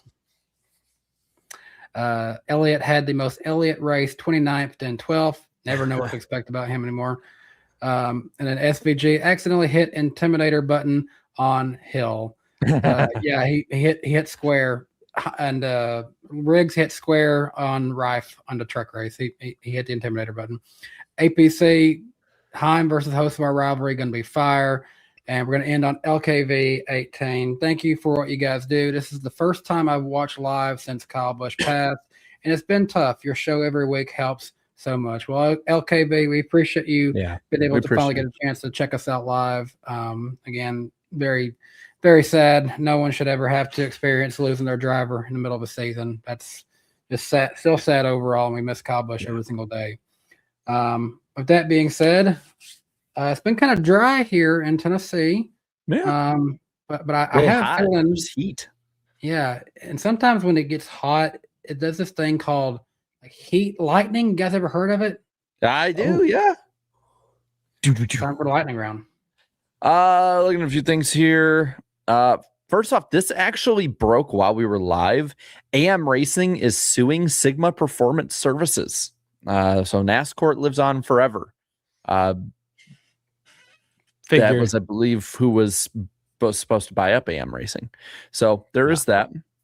Kyle Larson is confirmed to be the cover athlete of NASCAR 26, and AJ Allmendinger set to return to Colleague in 2027. Speaking of returning to NASCAR and going to Colleague, Ryan Newman runs the 25 Ram truck. Where's that? Is that IRP's running that at? Wilkesboro, I think. Wilkesboro. Ooh, nice. Something about Ryan Newman and a Dodge, man. That just gets you excited to see that again. It does. It does. Lime Rock is also set to open their garages to all who have general admission tickets, which I think is a giant W. NHRA, it's literally what you get with your ticket. So I absolutely love that. And I think that the more we open up to a fan experience, as long as we make sure all of us fans behave ourselves, we don't want to like get it taken away either. But I think the more we open it up the sport to the fans, the better. There is the NWP channel for episode replays, and we connect it to this. So if you're watching because of that, thank you. And if you're not subscribed to us, you can subscribe to that one. I don't know why you wouldn't like to see our three beautiful faces very often more, but I don't know what the issue is there. Next week, we will be on my channel. July the 1st, Mike Roots is going to be on that one. Not this week. Like some people, I saw the chat, like half the people in the chat before were like, Michael's going to be on tonight. And I'm like, have I not said for 2 or 3 weeks now, July 1st? Next week is the closest show we're going to have to America's true 250th birthday. We just need to all dress the most patriotic we possibly can next week. Just full on sparklers flying around in our room. I'm going to do the ice show speed and just launch a giant firework in my office. You got him success. Yeah. Well, he also got success through being ice show meat. So there's certain places I'll pump the brakes on success with that, but not with the lightning round. Appreciate you all for sticking it out with me. And then we do have headlines. We do have some headlines. I missed this rumor. This is actually news mix. I don't think I see it coming back, but San Diego might be back for a multi-year deal. They're working towards it. I know Stern put it out. So I forgot if it was during the Cup race, but I was like saying live, like, yeah, they've said it's a 1-year thing. It's whatever. And then Adam Stern like comes out and is like, the NASCAR and the Naval Base and NASCAR San Diego are exploring the option of a multi-year deal. Ben Kennedy, of course, came out and spoke corporatese to all of us. You know, he said like all the positive things and then was very non-committal. Shocker. And then later this past week, like I think either yesterday or today, they said they're considering changes like viewing barges on the water, more ferry trips to and from the base, and having a shorter circuit possibly for the next go around as well. So it's definitely being explored. I guess I'm just ironically, I'm in the boat. I'm in the boat that doesn't want the same city every year for a street course. I think it should be something that is seen like a Super Bowl, like a WrestleMania. Your city, do you want NASCAR in your city? Put the bid in. Show us how much you want it for next year. This should not be something that we're going to go to the same city every time. If Seattle, Washington says, I want a street course, they should prove it and bid the money to generate money for their tourism. You know, if Denver, Colorado wants it, put the money in, you know, whoever it is. If the city of Bristol, Tennessee, who has Bristol Motor Speedway, says, I want a Bristol street course, bid the money. Show me the money. I generally agree with what you just said. Like, I would like to see, I like having a street race a year. And I think it'd be great to have a few different venues and, you know, even if it's like every 2 years, because I do understand logistically, like just this weekend alone from Friday to Saturday, based on what I've seen and saw personally, heard secondhand, they made drastic logistical improvements just this weekend alone. So imagine if they come back for a year 2, they could really do this event up even bigger, perhaps, maybe even invite more people out because they'd be able to accommodate it. So I do understand maybe doing 2-year deals, 2 years in San Diego. We just did 3 in Chicago. Then we do 2 in Denver, 2 in Seattle, 2. Like I don't necessarily think it has to be every single year we change, but I'm with you. I don't want these, you know, cities to overstay their welcome. I don't want these events to grow stale. This one felt all along like a one and done because it is America 250. It's the first Cup race on an active military base. Like they could do this again next year, and I think it would be really cool. The racing was great. You know, I enjoyed my experience overall, despite those logistical hurdles. I thought it was a solid viewing experience, all things considered. It was fun to be there, to say you were there, and to watch the great racing. But like, is this going to be one that I would want to go out to every single year? Like, no, I would argue Chicago, from like a convenience experience, was probably more bang for your buck all around. Like, so I don't know. Like, I don't know if this San Diego race is more than a one and done, but it does accomplish one of NASCAR's goals of being in Southern California. So if this one ends up with another race next year, I wouldn't be shocked, but I'd be a little surprised if this becomes a true annual tradition, like, you know, like Watkins Glen is, or obviously Daytona or Texas. Well, and there's been rumors about Chicago, and they've really been pushing to have it back. And I have a feeling that after the city and state losing the Chicago Bears, they probably need any sports win at this point, even if it's not as major as the NFL. I wouldn't put it past that there could be 2 street races next year. And I'm all for one. I'm cool with one. I would like, Danny said, I would like to have it rotate around, whether it's 1 or 2 years. I think that should be the max. With all these new things they try, outside of COTA, really, none of them have lasted longer than 3 years before it's felt stale. COTA seems like the only one of this era that feels like, in 20 years, I can see us going to COTA. But I brought it up on Saturday and Sunday is that I wouldn't be surprised if street races over the time, this is kind of maybe not the majority of the schedule ever, but this could be a huge part of building the schedule for years to come. Because if it comes back that there was a huge economic influx into San Diego and Coronado, even more than they thought it was, similar to Chicago the first 2 years, I wouldn't be surprised if there are cities coming to the table and bidding. I mean, can you imagine bringing this kind of audience to a city like Cincinnati? That would be huge for them. I mean, I think it was the first year of the Chicago street race, the only entity that brought in more tourism money that year for Chicago was Taylor Swift, which no one's beating at this point, right? It brought more than any other sports teams individually did for an individual event. So that would be huge. So I wouldn't be surprised. I don't want it to be a bunch of them, but we got less racetracks around the country every single day, especially NASCAR ready racetracks. So we can't switch up the schedule very much more on the oval side without building tracks, and that's not going to happen. I wouldn't be surprised if this becomes a thing where we're having 1 to 2 to maybe 3, 4 street races a year. I just hope we spread it out all over the place. I want to go to different places, want to see different layouts. But I would like to come back one more year for this. Let's just hear it from you guys. What is one city in the United States that has not had a street course race yet that you would love to see get one day? Because my personal one is New Orleans, Louisiana. I would love a good reason to get to go there. I was actually just pricing it just for the fun of it. If I drove down to Birmingham, Alabama, because we don't have Amtrak services here in Nashville, but if I drove down to Birmingham, I can take a train to New Orleans and back for about $100 round trip, and that's cheaper than a flight.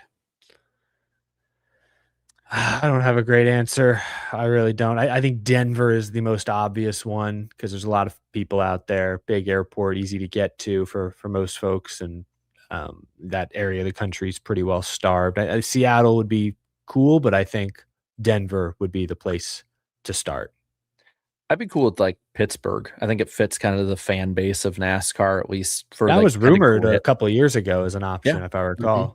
That Pittsburgh and Cincinnati. I'll say personally, and granted, it's also because I'm pretty close to it in comparison to Pittsburgh. I would love Cincinnati. I every time I've been to the city, I've had a great time there. Their sports culture is really great, and in general, when I'm, granted, I'm only there for Bengal Viking games or eventually Reds Cubs games, but their fan base is pretty chill when you're there in person. And that's important to me.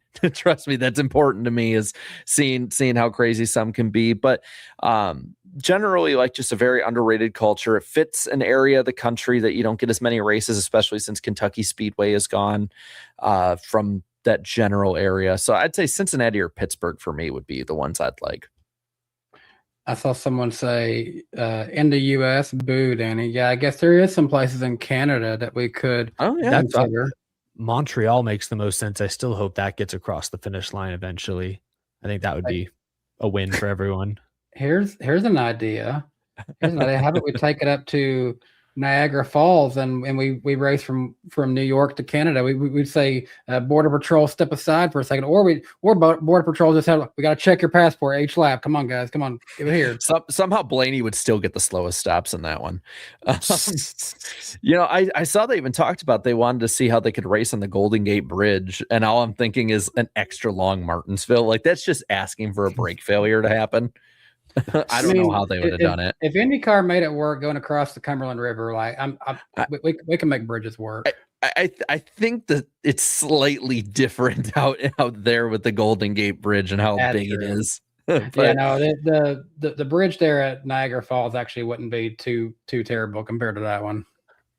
I will say before we move off San Diego, if they do come back, as good as this race was, I'd have to look at the course, study it. If they could shave a mile off the track length, I think that'd be best for just about everything. Cautions at track, 3.5 miles, 2.5 minute laps. That's too much. Also, tire barriers. Why were there no tire barriers in turn one, especially? That feels like it'd be the most obvious place for there to be, because those hits look like they hurt a lot, and I don't feel like they had to.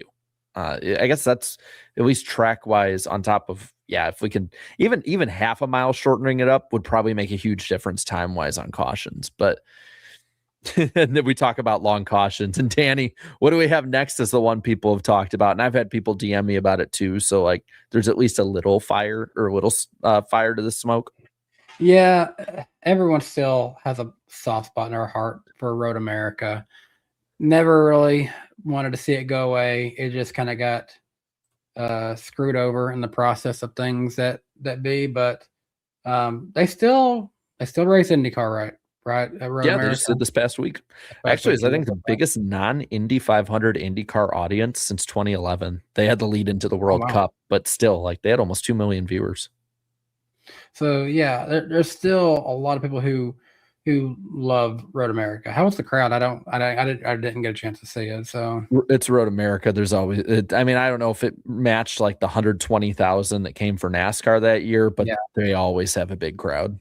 So yeah, forever Road America was always just an exclusive for the O'Reilly series, and I feel like I would be fine if it went back to just being like that. But I guess there's some serious, potential that we could see O'Reilly and trucks go back there, which maybe that's an option. Like I know it's more enticing to set up these straight course events where all three series go there, but forever we would see like an exclusive cup event and then these guys go off and do their own thing. I'd be okay if it made more sense to just have an exclusive cup street course, weekend. Well, and I think what could be an option is I think they did this one year, letting O'Reilly just have the spotlight as the number one series of that weekend. Just taking the week off. Yeah. Yeah. Like, cause there's probably going to be an off week, I would assume, in the summer again, cause Easter is even further back in the year next year. It's March 28th. That was what happened when Jeremy Clements won his race there, right? It was a Sunday exclusive for them. I personally can't remember, so don't quote me on that. But yeah, I would love that in August in Wisconsin. It's beautiful. It's really warm out. Like, it's perfect tourism weather in Wisconsin. I say it from living there, and that was usually the weekend that me and my family would go up to the Wisconsin Dells. So like, that's what I'm aiming for. If we're gonna have that bye week in August next year, let's have O'Reilly and trucks go up for Road America. Yeah, that'd be fun. And then I'll get the last one. So I had about 12 people either DM or tag me on Twitter about this. The Chicagoland Speedway sent out their renewals.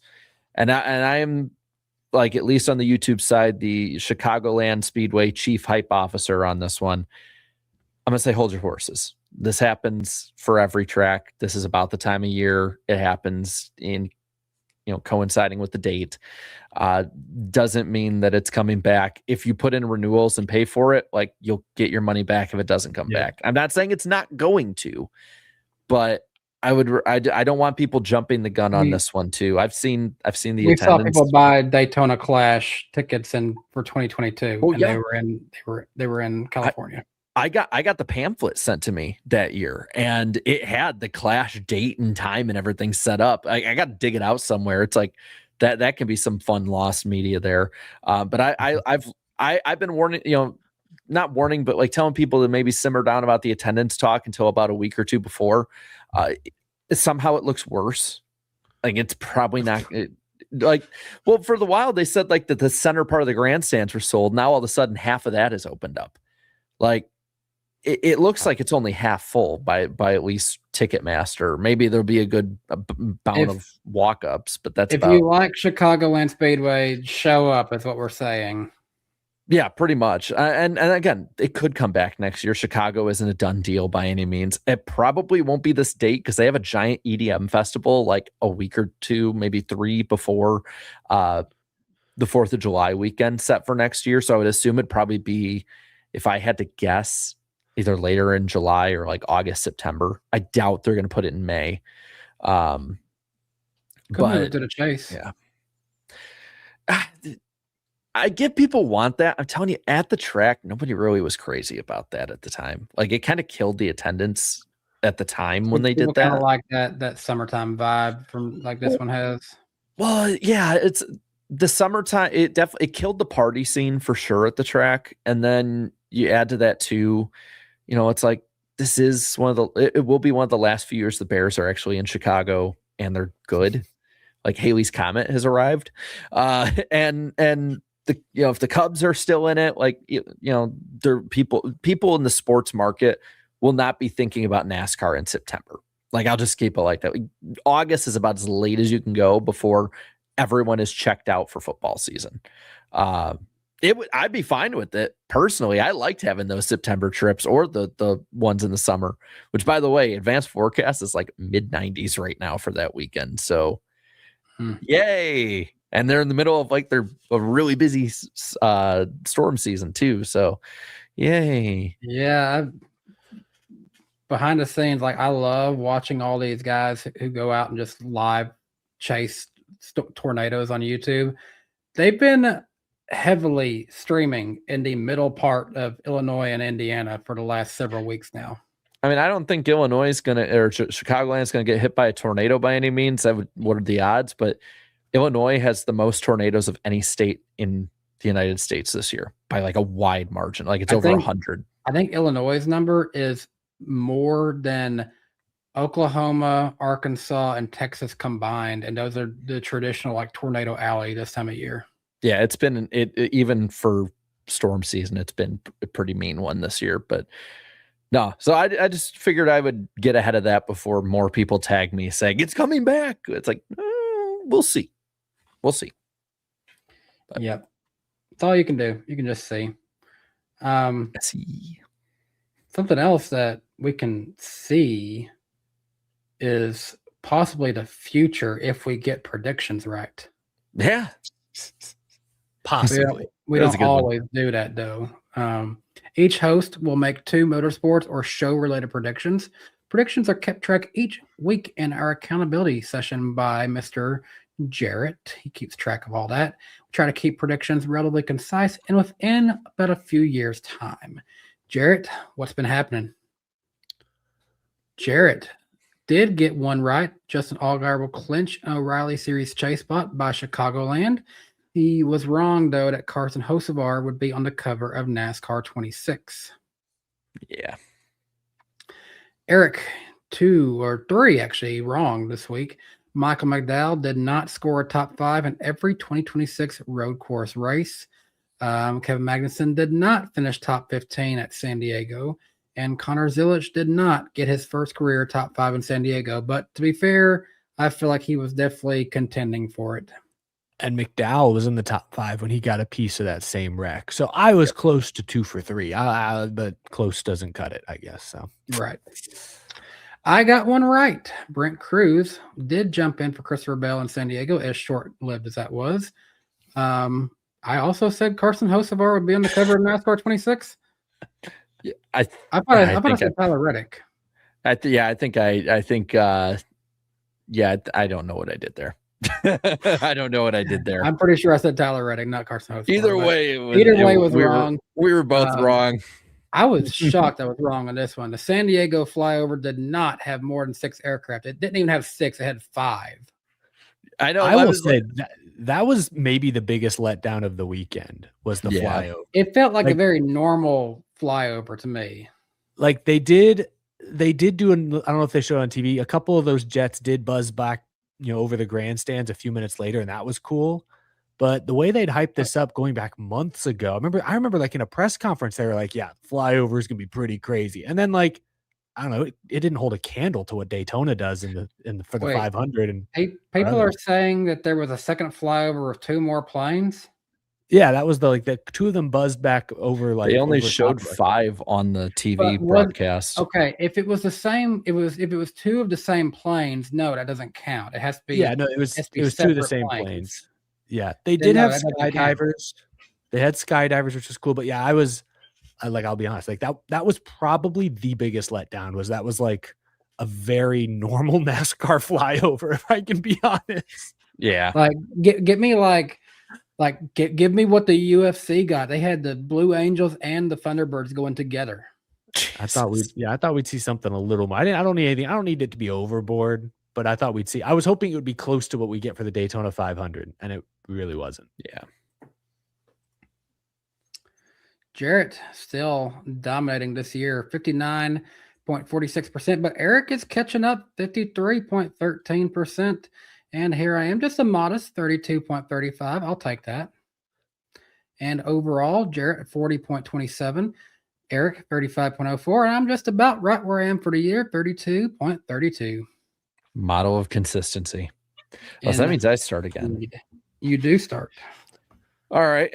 I'm going to say this. After the letdown of this past week, SVG bounces back really well and leads 80 or more laps in the Cup race. Ooh.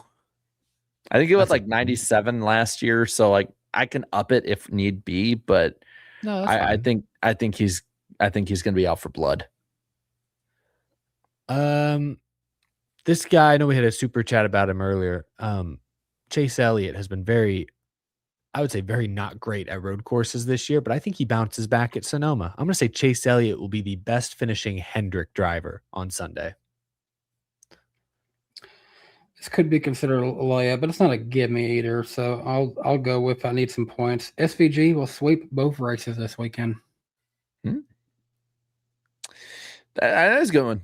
And it's not a layup either because with Zilich being in there. So I agree it's a good one. I'll go in the Chicagoland vein a week early. I will say the 2026 race there will not be the last Chicagoland race. I know there's been doom and gloom, and I've been worried, but I do think we'll have another one. I don't know if it's 27 or beyond, but I do think it will come back again. I don't know how, but it will. I'm going to predict that for the 3rd week in a row, and this could also be in the O'Reilly series, but in either Cup or O'Reilly this weekend, Austin Hill will make contact with Shane Van Gisbergen, and it will be shown on TV. It could be just really light, like rubbing doors on a restart. It could be light, but man, I think it's going for 3 weeks in a row. And these two have a history at Sonoma specifically, so that's my prediction. God. Before I read my next one, we usually wait for super chats later, but I'll read this one from C. Baffa right now. $5. You guys should just make your predictions, being that Marcus will pick Christopher Bell to win the Cup race. Easy win right there. No shade, Marcus. Maybe. I will not make that prediction, C. Baffa. I will say I'm going to copy one from Eric from last week because I think he'll get it this time. Connor Zilich, first career top 5 at Sonoma on Sunday. All right. Well, that's a good. I like all these. I don't think any of these are layups. So 2 weeks in a row, I think that none of them are layups. Because like the Danny one wasn't a layup because we didn't hear about the game time decision until the day before. Right. So, all right. Well, that's fun. Very fun. There's more fun to be had. Yeah. With random driver of the week. Random driver. My chat. That's going to be in my head every damn time we do this now, Eric. I hope you know that. Yes. Eric? So for those who are new, I will pop out different clues, and these guys will have up to 3 guesses to guess on the year. So clues. Yeah, or not on the year. All time, Danny leads 44-41 over Eric. Last week, Eric got Matt Kenseth correct, as he probably should have. Boy. What was the clue? You got it right on it. Is Pat What was it? What? His cat named Lars after Lars Ulrich. Hell yeah. Or Danny as James Hetfield would say, yeah. Yeah. All right. Danny got 3 of the last 5 right with James Busher, Austin Cindric, and Danica Patrick, and I got you guys on Jim Roper. So let's get it going.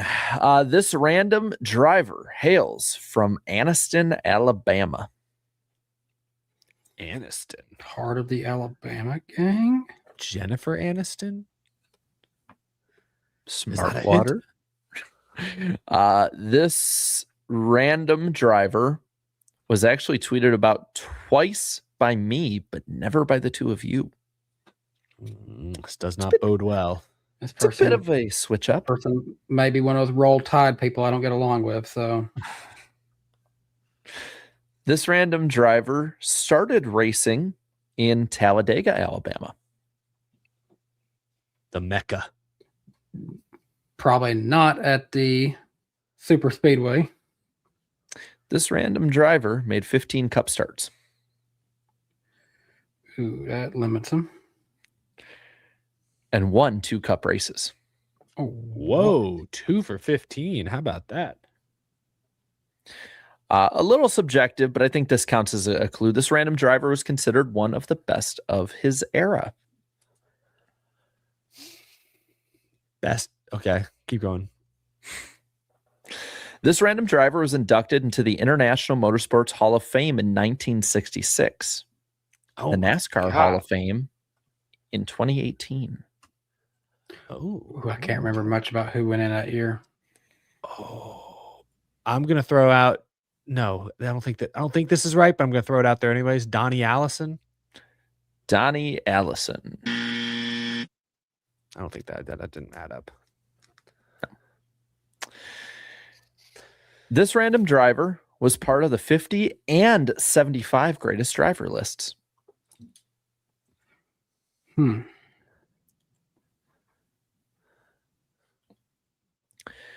This random driver retired from NASCAR at the age of 36.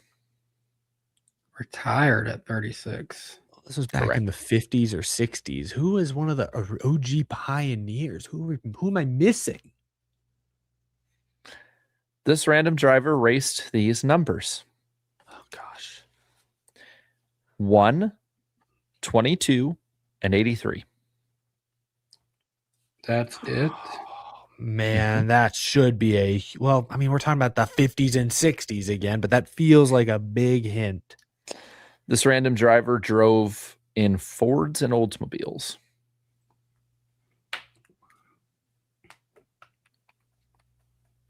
Also, this random driver made only 1 USAC start. Oh, that's a huge help. Thanks for that info. Yep, appreciate it. After NASCAR, this random driver became a mechanic for a sports car team. Okay. This random driver passed away in Chicago.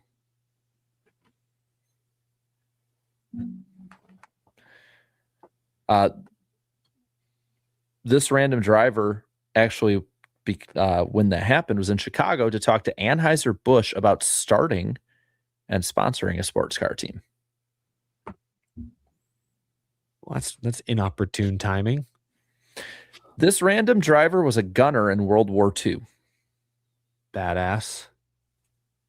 That could be a lot of guys. But that top 50 and top 75 all time, that's... Man. This random driver was hit by an explosion during the war as well. Golly. This random driver actually created a device to help him walk and drive, making him NASCAR's first disabled driver. Oh, man. It's definitely one of those I'm going to hate myself for not knowing. This random driver is also NASCAR's first disabled champion. Cup champion or just champion? Any Cup NASCAR champion. Oh, he won the Cup title. Wow. That's how he's in this Hall of Fame with 2 wins. He went in the playoffs with only 2 wins. My goodness. Daniel Hemrick, final answer. No, I'm just kidding. Might as well at this point. Is that all your clues? I might have one more I can give you guys without fully giving it away with my last clue. Are you sure the last clue is going to be a dead giveaway? If it's not, I severely question. Oh no! Don't do this to us on air in front of like 500 people. Don't do this to us. This random driver won his Cup championship during the Harry Truman administration. Oh, yes, because I study all of the we've already era. We've already established this was like the 50s and 60s. That didn't really help me out that much. I don't know my specific 50s and 60s year to year. The chat is sending me right now. Yeah, I mean, how you said Danny and I have never tweeted about this guy. Mm-hmm. But you probably only tweet about him because of all the Chicago stuff, basically, though. Nope.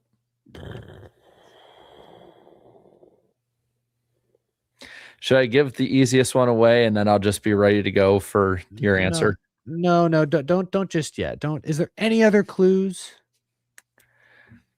Can you tell us what he had for lunch in 1937? Can you give me like his last initial, or is that too obvious? This random driver was the first modified champion of any NASCAR sanctioned series. I don't see, Jared. That's history on modified. That's the kind of clue that you kind of just say it when you want to hear yourself talk. It doesn't really do anything to help either of us get the right answer. Okay, can I give it? Can I give the last clue? Sure. This random driver is the first NASCAR champion. Oh, Red Byron. Oh, I didn't know all the other stuff. I thought we did Red Byron already. The name crossed my mind earlier, but in my head I was like, I think we did Red Byron. You could have said something like, "There's a current driver of his last name." You could. That would have been a good clue. That would have been a good one, but like I thought that was too much of a dead giveaway when I was writing these up. I got to admit, like one of the only facts I know about, or at least knew about Red Byron until today, was that final clue. I've not done my deep dive into the history of Red Byron, but that was a good pull. That was I feel like we did it. I'm kind of mad. I'm kind of mad that we took us so long. I'm mad that neither of us just blanked on it because I have a prediction that could have really used that to happen.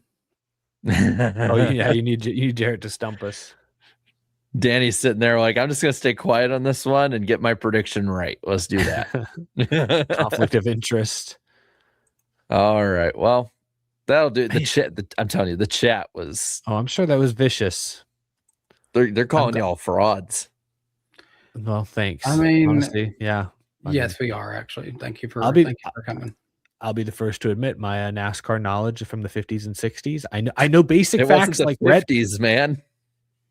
50s and 60s and 40s. Well, he did win his championship in 49 or whatever, but he raced into the 50s, right? Did he not race in the 50s? No, he did. It was just funny. It was just funny hearing you say like 50s and 60s. I'm like, there's another decade in there. Well, I guess 49 or whatever. Yeah, but point is, I know the basic facts like Red Byron won the first championship. I don't know much else, and that's on me. Well, I'll fully admit that. I'll tell you what, the chat didn't get it all right away. So I'm guaranteeing that a lot of people in the chat did learn a few things about him tonight. So I honestly didn't know he was from Alabama. That's why immediately I was thinking of Alabama guys. But yeah. So I didn't know he was from Alabama. Good to know. I learned a lot tonight. Just like how we learned so much about Chad Chaffin 2 years ago. And I'll never forget those fun facts. So I had to put in a guy I actually interviewed at the track before.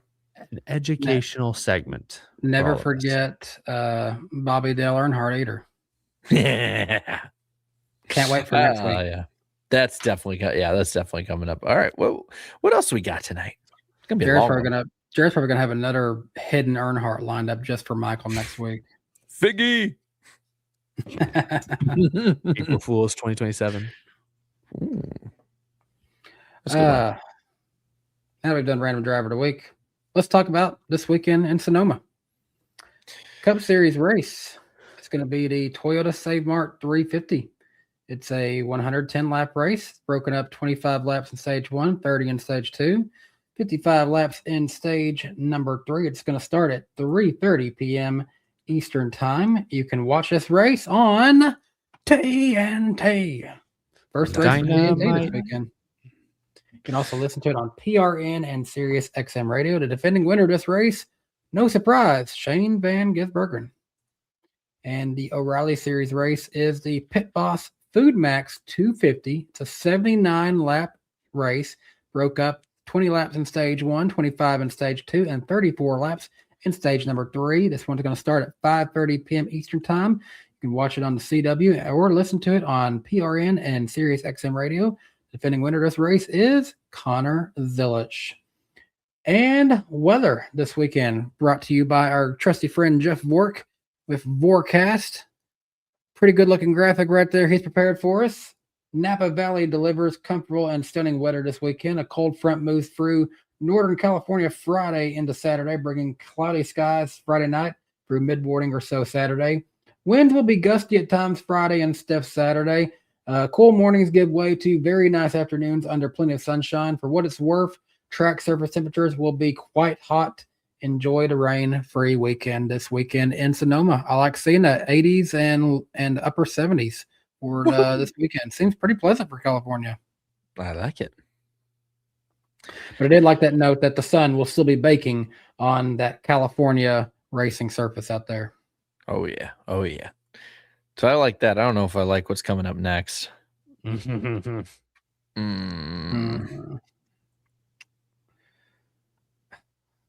not going to lie, Jarrett. When I saw these points in here, I was kind of hoping they were wrong from last week. You just hadn't updated them. No, they got worse. They got worse for us. We all fell further behind. And I got a winner right. I got a winner right this past weekend. Gosh. So, yeah. And now I've got. Me and you are tied, but of course I have more cup wins, so that leaves me not able to get SVG.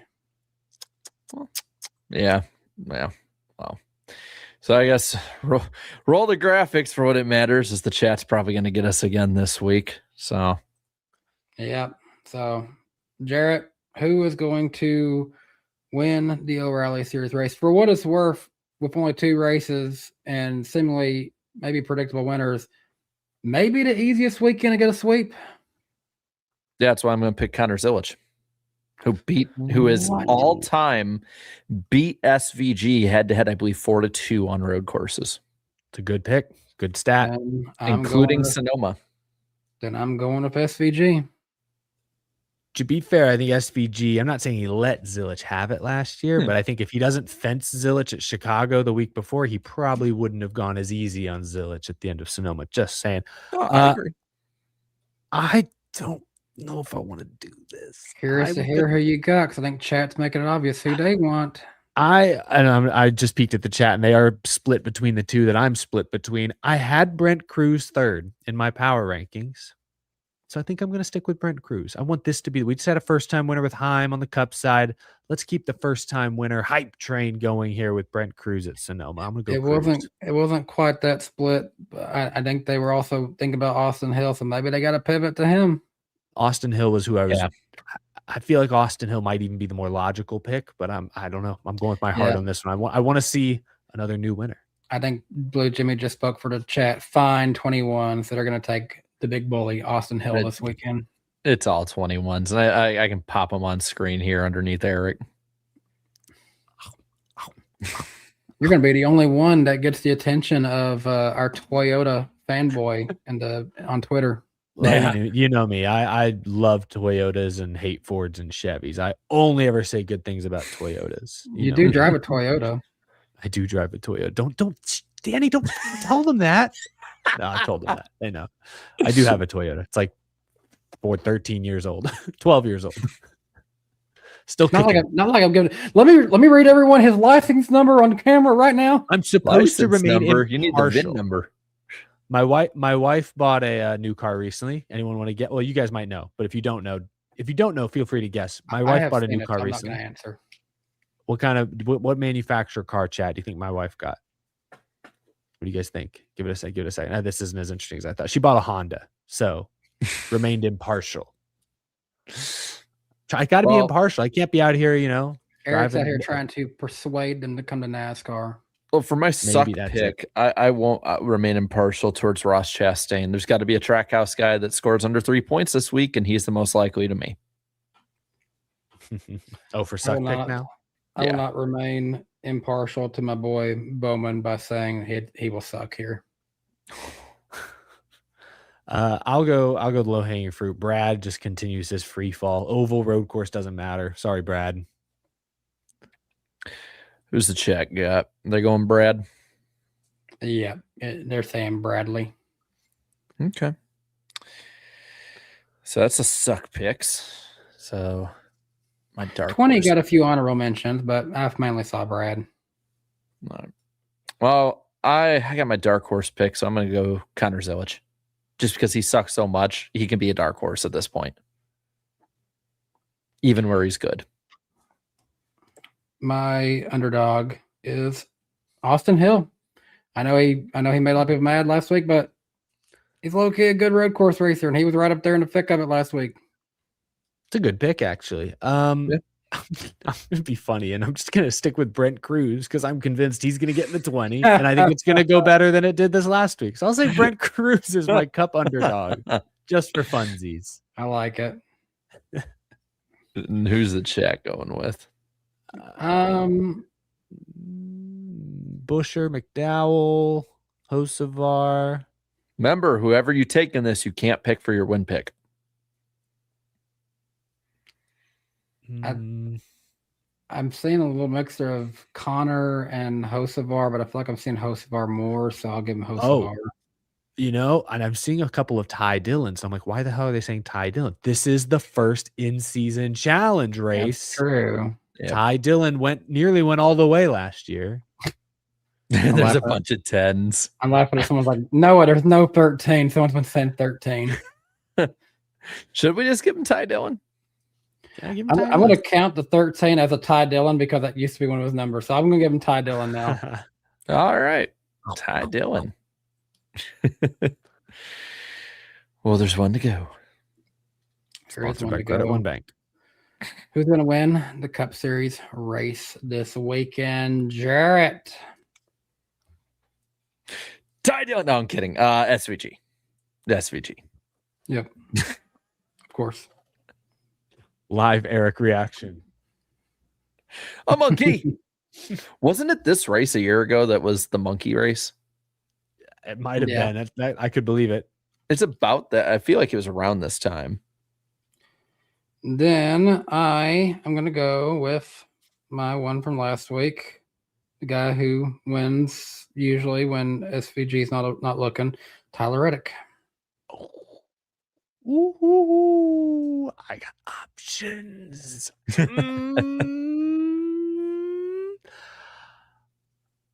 I'm going crazy this week. I'm not betting on I've been bitten by the first time winner bug. Cup Series alone this year. Cup Series, Ryan Preece in the Clash. I'll count that one. Ty Gibbs at Bristol. Carson Hocevar at Talladega. Corey Heim at San Diego. I have been bitten by the first time winner bug. Connor Zilic is going to win at Sonoma and erase the bad vibes that have plagued him the entirety of 2026. Sorry, I didn't mean to breathe on all of y'all. That's on me. I just feel like he could have got closer, but So who's the chat guy? They go McDowell. They're doing McDowell supremacy, it looks like. Smart pick. So McDowell was my second pick. Well, hold on. I say that. I changed my mind. Come in. I think it's actually worth a poll. Do you want 71 or the invert? Yeah, that is very confusing because they are the same numbers essentially. And so it's like my eyes are playing tricks on me trying to tell who's voting for what. So I'm going to let y'all poll it because it suddenly come out a ton of 17s right there when I thought it was over. Well, then I can take this off the stage. Oh, I can't see it, so you all let me know where it goes. I can't see it from the studio view. It's seeming pretty obvious right now, but give it just a second. There's 71 votes, 78. Well, who's it obvious for? Or who's leading? McDowell. I think it's over. It's over. Yeah, it's over. Y'all had your chance to vote. Give him Michael McDowell. He got 62% of the vote. Smart move. Smart move. All right. Well, nice. One more thing to do. Pick back up on Super Chats end of night. See how many times y'all end up probably keeping us up past our bedtime. Bolted Ben, appreciate the $5. I brought 3 people to their first NASCAR races this weekend, and all of them wanted to go to more. Exactly why races like this are essential. Very good story. Cool. Nice. Alex Left, it's Heim time. Tyrannosaurus. Don't get the Tyrannosaurus reference, but okay. I wonder what track is next, Jarrett. I don't know. I might be there. Maybe. Slight chance. Like above 0 chance. Like, you'll be at Sonoma? What? I think they mean after Sonoma. Oh. Yeah. JQ's 98. Been missing these Wednesday shows as I'm now delivering the Lord's chicken for Chick-fil-A just for fun. What are your go-tos? At Chick-fil-A? At Chick-fil-A or in general? Grilled chicken sandwich and some waffle fries. That's become my favorite too, actually. Amelia's a big fan of those that pimento chicken sandwich they've got this summer in the summertime. Oh yeah. So, I just like getting the nuggets, like little, just put some in some Chick-fil-A sauce and enjoy a chicken nugget. I like the grilled nuggets they have. Their grilled chicken is really good for grilled chicken standards. Like I really like it. For they sure. Have really good dippable buffalo sauce too at Chick-fil-A. T. Suarez, did you guys see Herp's post-race interview? He got put into such an awkward position. I don't think I saw that one. It basically asked him about the stuff with Heim and taking over and stuff like that. Which I'm kind of like, yeah, that's weird, but like that professional athletes all get put in those positions. So I don't see why we stop now. I didn't hear what the question was, so I can't really judge, but that's a little awkward. It was awkward, but like they're professionals. They know what they're doing. Yeah. Cash Travels USA. Eric, I carried a pic of Chet Holmgren all Sunday in case I saw you. I was going to pretend I thought you were him. Never saw you though. Then I watched your post-race video and I'm literally in it.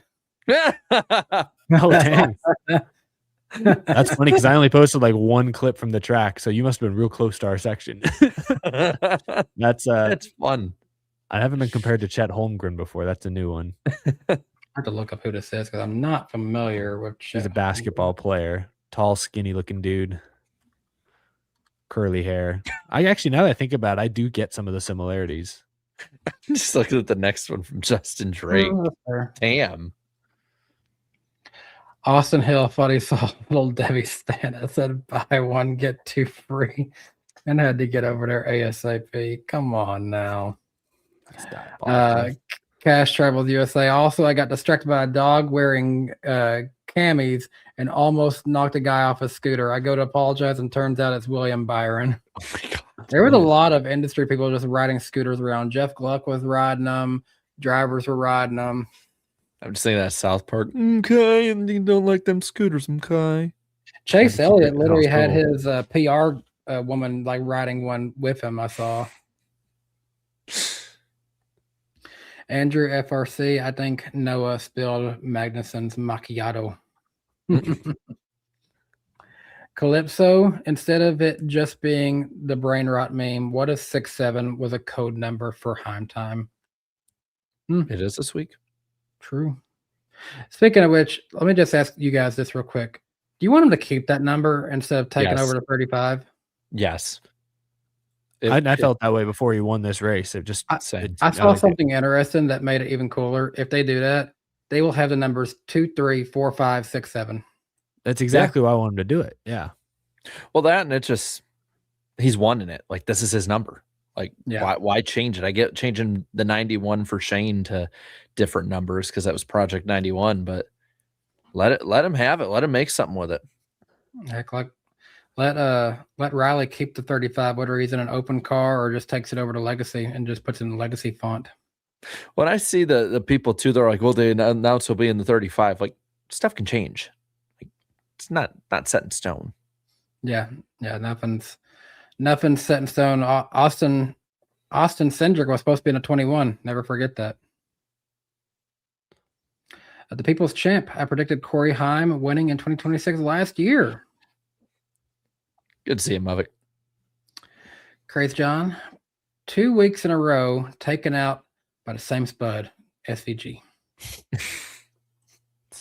Jay Loomis, 48. Unk still got it. Please run more truck races in regards to Jimmy Johnson.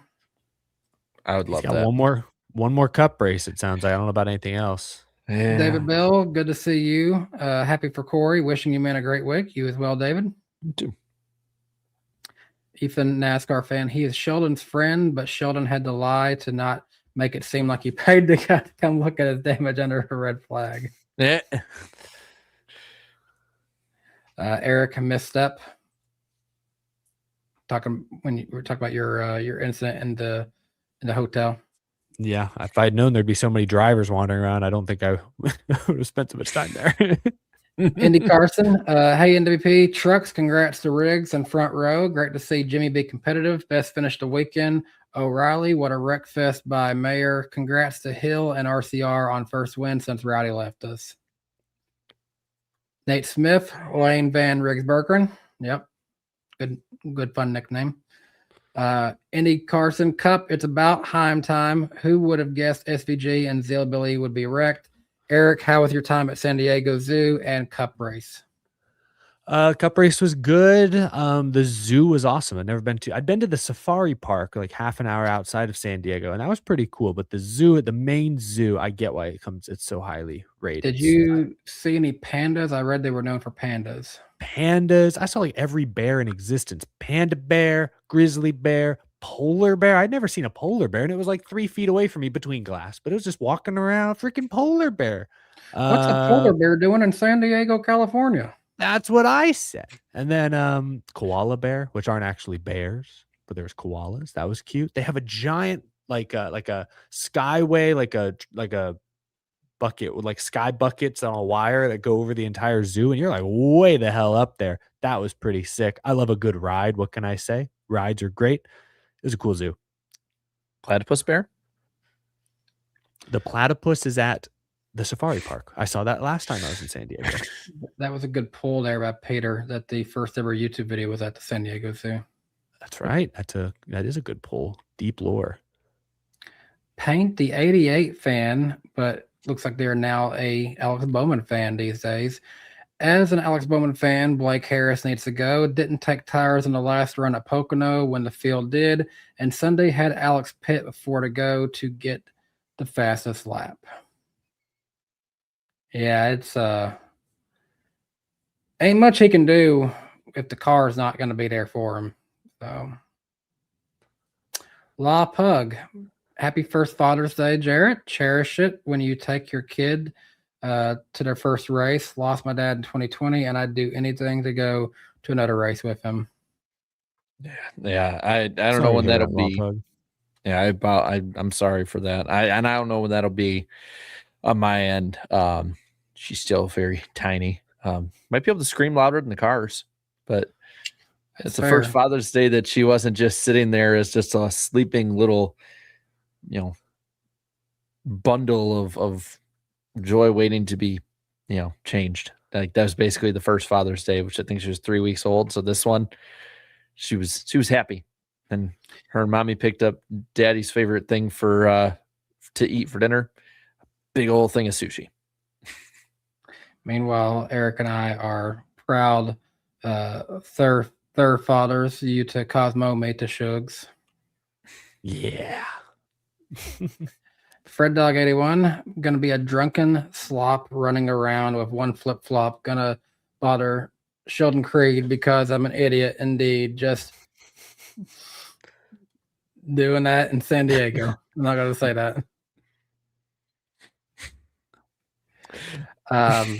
Steve Block. That was an awkward one. We will not be allowing Loudon slander in this household.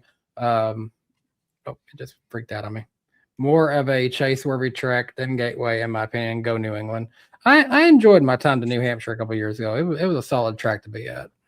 I wasn't slandering it being in the chase. I was slandering it being the lone cutoff race of the year to make the chase for trucks. Indy Carson again. NWP, what 4 drivers would you have taken between these drivers? I debated before race day. SVG or Zellbelly, Briscoe or Gibbs, Reddick or Larson, McDowell or Heim. I had SVG, Gibbs, Larson, and McDowell. I think aside from Larson, I'd have gone Reddick over Larson. I mean, I know Heim won the race, but I would have still gone McDowell over him. Yeah, I would have too. Philip, y'all see the production numbers on the 77 Talladega diecast? Wow. Also saw that NASCAR is removing front and rear bumper foam for North Wilkesboro, so there's a consequence for slamming into the car head. I think that's a good idea on the bumper idea. And yes, I don't know the exact numbers for the Carson Hocevar diecast, but I know we read a couple weeks back that it was the most sales within a 24-hour period of any diecast ever that they tracked that data. On the bumper thing, it sounds good. I like there being consequence for bumping a guy super hard, but also, unless I'm mistaken, you kind of have to bump guys really hard to get them off the bottom at Martinsville with this car. So now it's my worry. How is it going to? Is it going to actually improve the racing? I don't know. The stuff that Bosie had said a few weeks ago when it was rumored was basically that too is that it takes some of that bumper foam and added reinforcement also takes away from what the hit can be to the other car because the energy is absorbed by the foam, the different things that are reinforcing it. So you take less of that away, it'll, in theory, kind of knock the car out of the groove a little easier without having to slam into each other. I don't know if it'll work, but we'll see. In theory, that works. I just know that, in order to pass people at Martinsville, we've seen in this car, you have to hit them pretty hard. And if now you can't do that, we'll see. Well, I'm sure they wouldn't do it if they didn't think it would make the racing better. So hopefully they're right. Fingers crossed. Below the apron, appreciate the $5. On Dale Jr. Download, Hocevar had a long discussion why he disliked what Tyler did for Corey at the end of the race, said makes the sport look bad. Yeah, we kind of talked about that briefly a little bit. David Bell, appreciate that. Red, white, and blue. Many sacrificed for us. Indeed, they did. Thank you, everyone who has served in our military and first responders, everyone who does what they do. My dad's been part of the sheriff's department back home for a long time. I always appreciate anyone, no matter what they do. Law Pug, appreciate the $4.99. JGR Lifer, as my uncle started at JGR 94 when they had 15 employees. KFB was my driver and GOAT. Manifesting a Denny championship this year. # all in. Yeah, a lot of people want to see Denny Hamlin get it done this year. I remember this one from last time. So the Central Utah North Texas, my freelance railroad, has acquired all assets of yet another railway, the Denver, Inland, and Central Kansas. You have fun with your railroads and never make abbreviated logos. Side note, you should join the Facebook group I'm in, the trains community, if you like trains, and go ahead and make all of your fictional railroads you want on there with reskins, and I'm sure our community would love to see those creations. Well, you don't want an Austin Southern Station?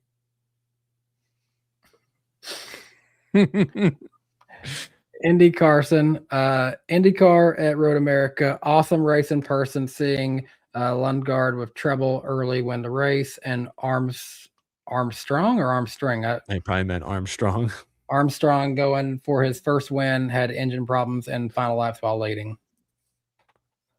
Radiate Diecast, I'd love for NASCAR to try my hometown to DC like Indy.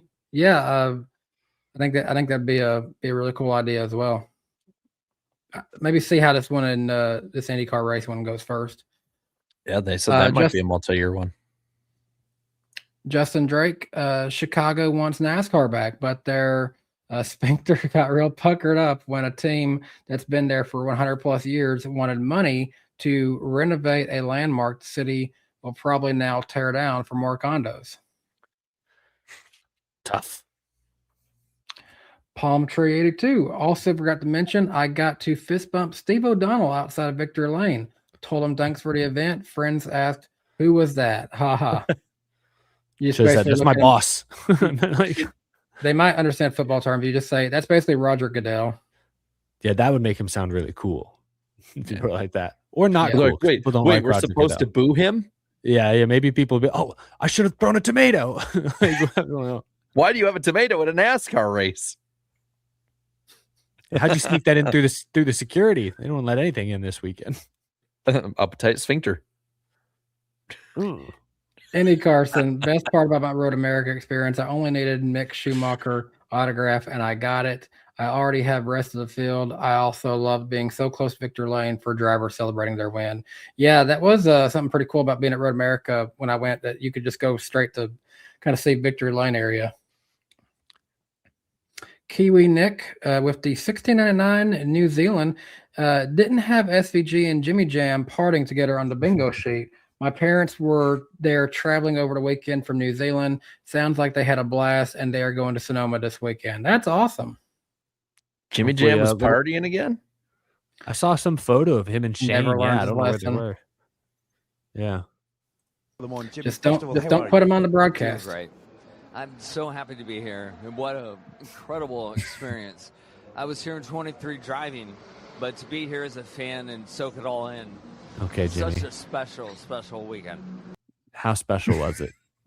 Special.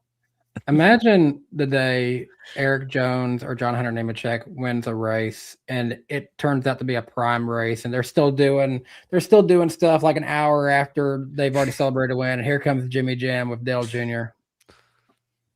I hope you know I'm saving that whole clip for next week.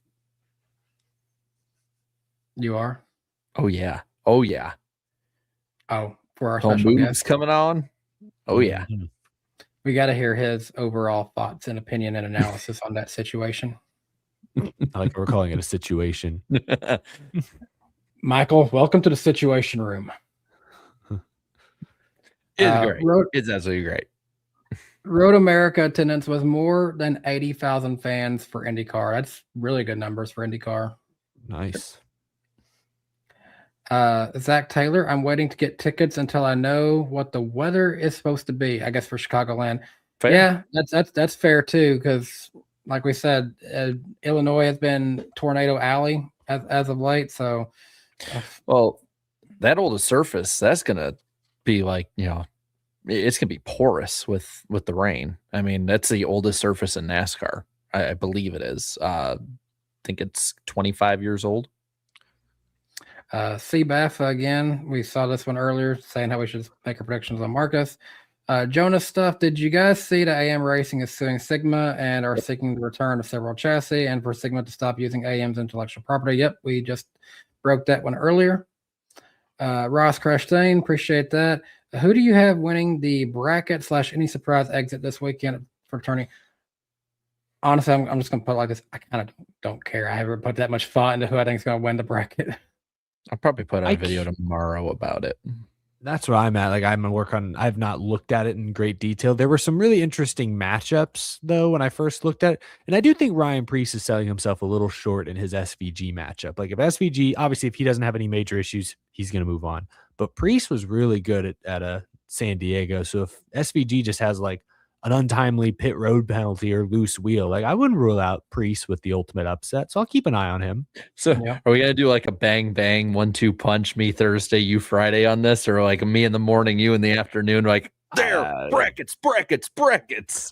I'm taking it I take things one day at a time. It could be tomorrow morning. It could be Saturday morning. I don't know, man. But yeah, we'll be like back to back. So Sunday. Brackets. Maybe, I had him as my suck pick. Maybe I could be wrong. Maybe Alex Bowman could redeem his summer by winning this whole thing. And then you remember he's on the 48 team. Yeah. Stolen Shelby. Why'd you steal it? Did y'all talk about the new softer short track bumpers? If you did, what's your reaction? Yep, we talked about that. Just brought talked about that last week too. Jensen, have some wine and enjoy Sonoma, everyone. Aloha. Yep, that is wine country. If you're going out there, please drink responsibly because it's still going to be hot. Alcohol and heat never really mix well. But at least there's some really great stories. Especially from Jimmy Johnson on our radio broadcast. Andy Carson, what's better rating during red flag? Fan goes to Matt Kenseth at Watkins Glen 2007 or fan goes to Sheldon Creed at San Diego 2026? As much as the Kenseth one at Watkins Glen is iconic, I mean, just the fact that dude literally, risked several federal charges for Sheldon Creed, that's got to top it. Well, that's the thing. I think the Creed fan, the athleticism, getting over that fence practically barefoot, very impressive. But it might have come with a felony charge, whereas the Kenseth Watkins Glen fan, likely just a ban from the track, and that's it. Probably, probably went about his day the next week. At this stage, NASCAR has shown that so many times that they've probably reached out to the person and be like, "Hey, if you don't do that again, you can come back to the race." How do they even enforce it? Like, especially with a place like that like it looks like a forest. Like, how are you gonna just? I bought the ticket. Well, my brother bought the tickets. How are you gonna know? How are you gonna know? Especially if that G-Fed guy keeps getting banned by like he'll show up at like a random MLB game, be like, "Hey, the MLB says you're banned. You're not allowed to come inside." If he keeps getting like literally upheld bans and stuff, then they find a way. I don't know, man. I think a lot of these tracks are pretty laid back. I agree. I bet that. I wonder if that guy has been to other races. Someone needs to interview him. Fred Dog, that was a South Park reference. Here's another one. You blew it, Danny. You had it all and you blew it. You blew it. You had it all and you blew it. To be fair, I didn't watch South Park a lot. I was more like a King of the Hill person. Days never finished. Master got me working. We know who the South Park fan was. The guy who controls the buttons. we all get along with random SpongeBob references. By the way, I unifying thing. Claudia watched the SpongeBob SquarePants movie this week for the first time, the one from 2004. Oh, what'd she think? The only one, the canon one, the one that There's like 2 or 3 new ones, but we don't count those. Did she enjoy the David Hasselhoff cameo? She was like, "What is he doing here?" He's literally the climax of the movie. SpongeBob literally uses his pecs to launch Patrick and SpongeBob back to Bikini Bottom. SpongeBob doesn't even say I rode David Hasselhoff. He says I rode the Hasselhoff. He's the Hasselhoff. The Hoff. I love it. See, Baff, at this point, if they come together one more time, Shane and the Big Bully should just fight. That'd be a good fight. They're both tall guys. They've got each other on reach. But yeah, I think I'd give the edge to Shane just because he's a little bit thinner than Austin. So I'd give it to Shane in that one. Someone sent that clip of Danny reading that to the NASCAR account on Instagram. I'm just like watching you guys like, what? Last 2 super chats. Calypso, street race, Nashville through Karen's neighborhood. Absolute cinema. Yes. I love that idea. No walls either. Sam Mayer be like, I'll get the dog. I'm coming in your front door, baby. Have them literally make it go where they come out, they do like half a lap through the fairgrounds, and then they cut into the infield. They go out and they just go through zigzags for every neighborhood for a little bit. Block party. And then finally the last one, Kiwi Nick. Yep, and Shane tried to pants Jimmy. It was great. It was great. Oh man, I don't know. That doesn't sound great. Everyone had a good time last weekend. We had a good time here tonight. And we're going to have a good time next week on Jarrett's channel, prepping for probably the most anticipated return to a track on this show since Nashville for me a couple years back. Yeah. Gonna be cool. We're gonna be out there at Chicagoland Speedway in less than 10 days. So good stuff. I might have time. I might end up going to see a Cubs game potentially too while I'm out there. Nice. I've been one time. Went to a Cubs game when we went to Road America. So, the three of us gotta like people watch on that night on 4th of July after the O'Reilly race, because I guarantee you it's gonna be wild in there. It was. I feel like my vlog won't be able to show some of the stuff that could happen there, or what you've told me. No. No, it'll be. Well, no, the fun part is the fact that when you have these races that are later in the afternoon or into the night, means that people have all day to drink, which means you get the crazy drunk people earlier and longer into the night, because it's not just like one wave during the race. It's like, well, you got the people who wake up and have a serious problem, or in their case, know what they're doing. Then you got the people who are normal day drinkers. Then you got the people who are showing up in the afternoon for the party. Then you have the 4th of July people. And you know what? I can have a few, because for the first time since 2008, I don't have to light off fireworks this year for the 4th of July. The track has that covered. So I can have fun at the track for once. I'll be able to be in the vlog. I just might sound like Jimmy Johnson. That's what editing is for. Yeah, I was here in 2007. It was great. Jarrett, tell me all about when Alex Bowman won here. Tell me all about it. It was great. Just it was amazing. There was rain in there. There were a bunch of people on the Ferris wheel with lightning. It was great. I promise I won't be like I was for the Texas All-Star race that year, Danny. I promise I won't be that bad. I really should have filmed you on that sim rig. That was you would have had something to hold over my head for the rest of my life that night. Like I honestly, I'm ashamed that you didn't. Yeah. You have Texas sim rig time, and then I have God Job Bard. And Eric was at Hotel Coronado. Literally every NASCAR media moments driver person coming in on them hot. And we are lucky enough that no one was filming in any of those moments. Oh man, that's a fun night.